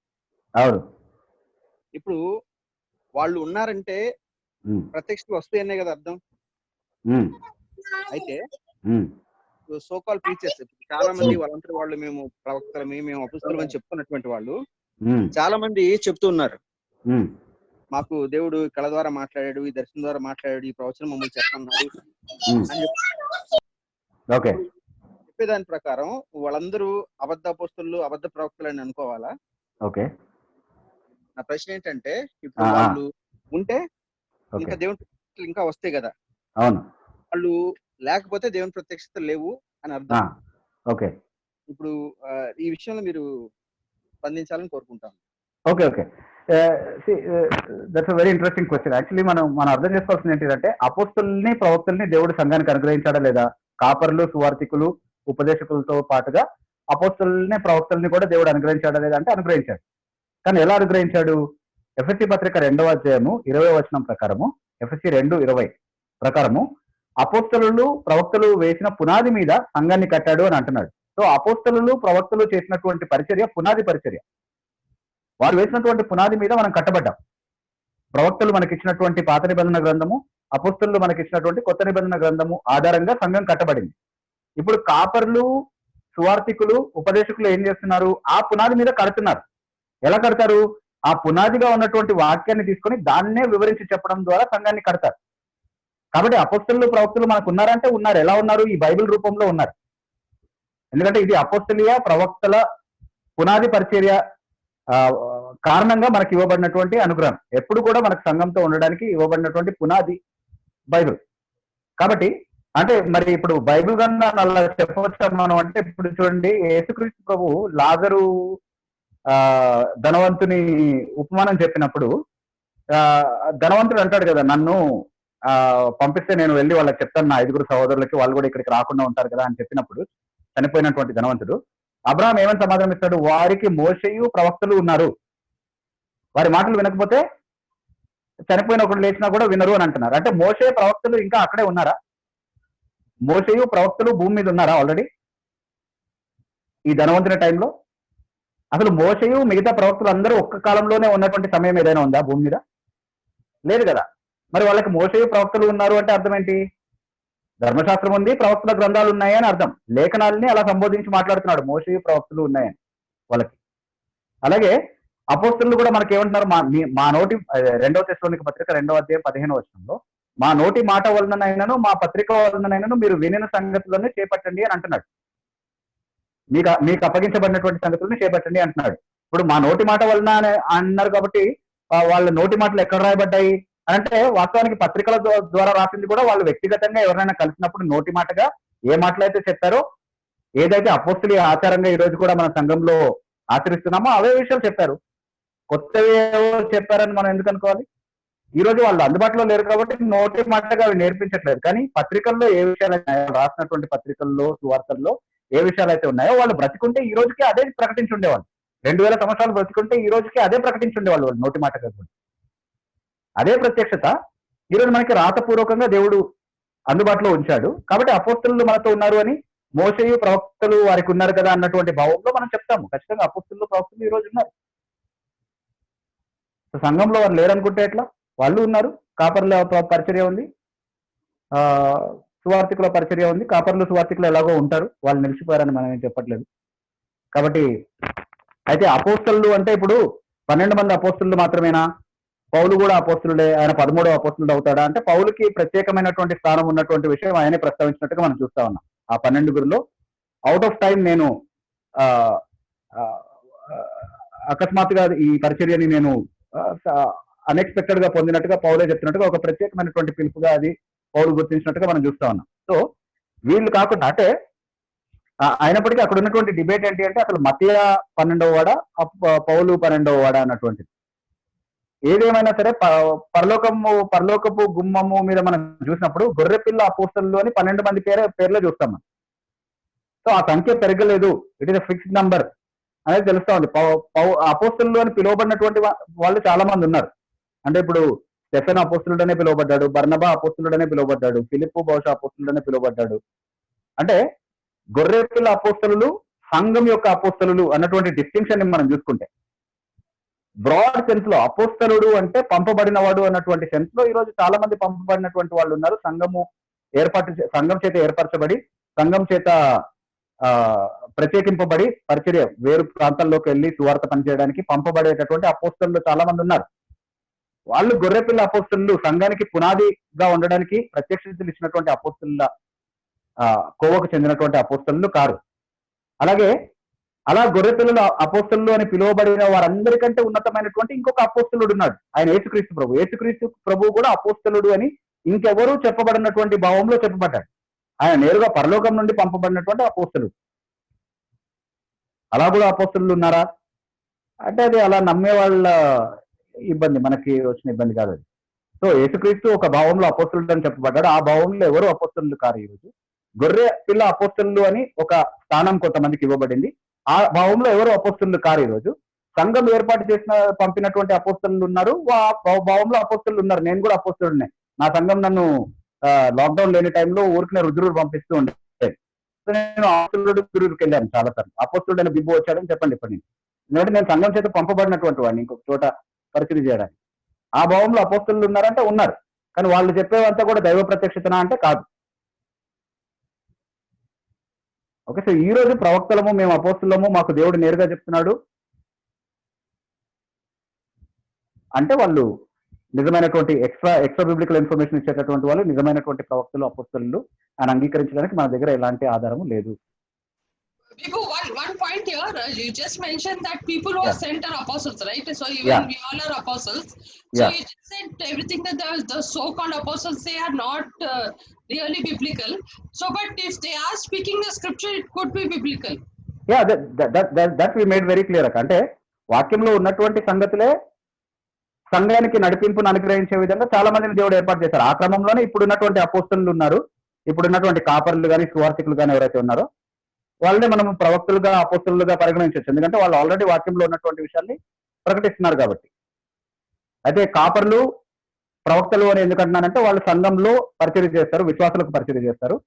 సువార్థికులు పంపబడతారు. ఎవరి దగ్గర పంపబడతారు? అపోస్తలులుగా, అవిశ్వాసుల దగ్గర పంపబడతారు. కాబట్టి సువార్థికుల్ని అపోస్తలులతో ప్యారలల్ గా, కాపర్లని ప్రవక్తలతో ప్యారలల్ గా నేను చూస్తున్నా. దాంట్లో నాకు ఎలాంటి ఇబ్బంది లేదు. వాక్యానుసారంగా బోధించినంత వరకు వాళ్ళు చెప్పేదంతా కూడా కరెక్ట్. కానీ వాక్య అదనంగా వాళ్ళు ఏదో చెప్తున్నారు, అది మనం తీసుకోవాలి అని అంటే ఎందుకు తీసుకోవాలి నేను అన్నది నా ప్రశ్న. తీసుకోవాలని చెప్పడానికి ఆధారం ఏంటి? కొంతమందితోనే దేవుడు మాట్లాడినట్టుగా బైబిల్ అంతట్లో నాకు ఆధారం కనబడుతున్నప్పుడు నేరుగా సూటిగా దేవుడు మాట్లాడింది. ప్రత్యక్షతల రూపంలో అందరికీ వస్తుంది, ఎవరికి పడితే వాళ్ళకి వస్తుంది. ఈరోజు టామ్ అండ్ మేరీ మాట్లాడినప్పుడు యెషయా మాట్లాడినంత అధికారం అధికారపూర్వకంగా వాళ్ళు కూడా ప్రకటిస్తున్నారు, ఇర్మియా మాట్లాడినంత ప్రామాణికంగా వాళ్ళు కూడా మాట్లాడుతున్నారు అని ఒకవేళ అనుకుంటే దట్ ఈస్ ఎ హెరసీ అంటాను. దట్స్ ఎ ఫాల్స్ టీచింగ్ ఒకవేళ అలా నమ్మితే. Okay, so I hope that makes many things clear. ఇంకా డెఫినెట్లీ మనం మాట్లాడుకోవాల్సినటువంటి చాలా విషయాలు ఉన్నాయి, కానీ అప్పటికే మేబీ మనం టైం దాటేసాం అనుకుంటా. సో ఇంకా ప్రశ్నలు ఉంటే అడగండి, కానీ ఇంకొక సెషన్లో మనం పెట్టుకుందాము. ఇప్పటి వరకు చెప్పినటువంటి విషయాల్లో మీకు క్లారిటీ ఉందని నేను అనుకుంటున్నాను. ఒకవేళ లేకపోతే మళ్ళీ వాటిని మీరు రిపీటెడ్గా అడగొచ్చు. వాటికి సంబంధించినటువంటి క్లారిఫికేషన్ కూడా వచ్చే సెషన్లో నేను ఇచ్చే ప్రయత్నం చేస్తాను. Thank you very much all of you for asking those very meaningful useful questions.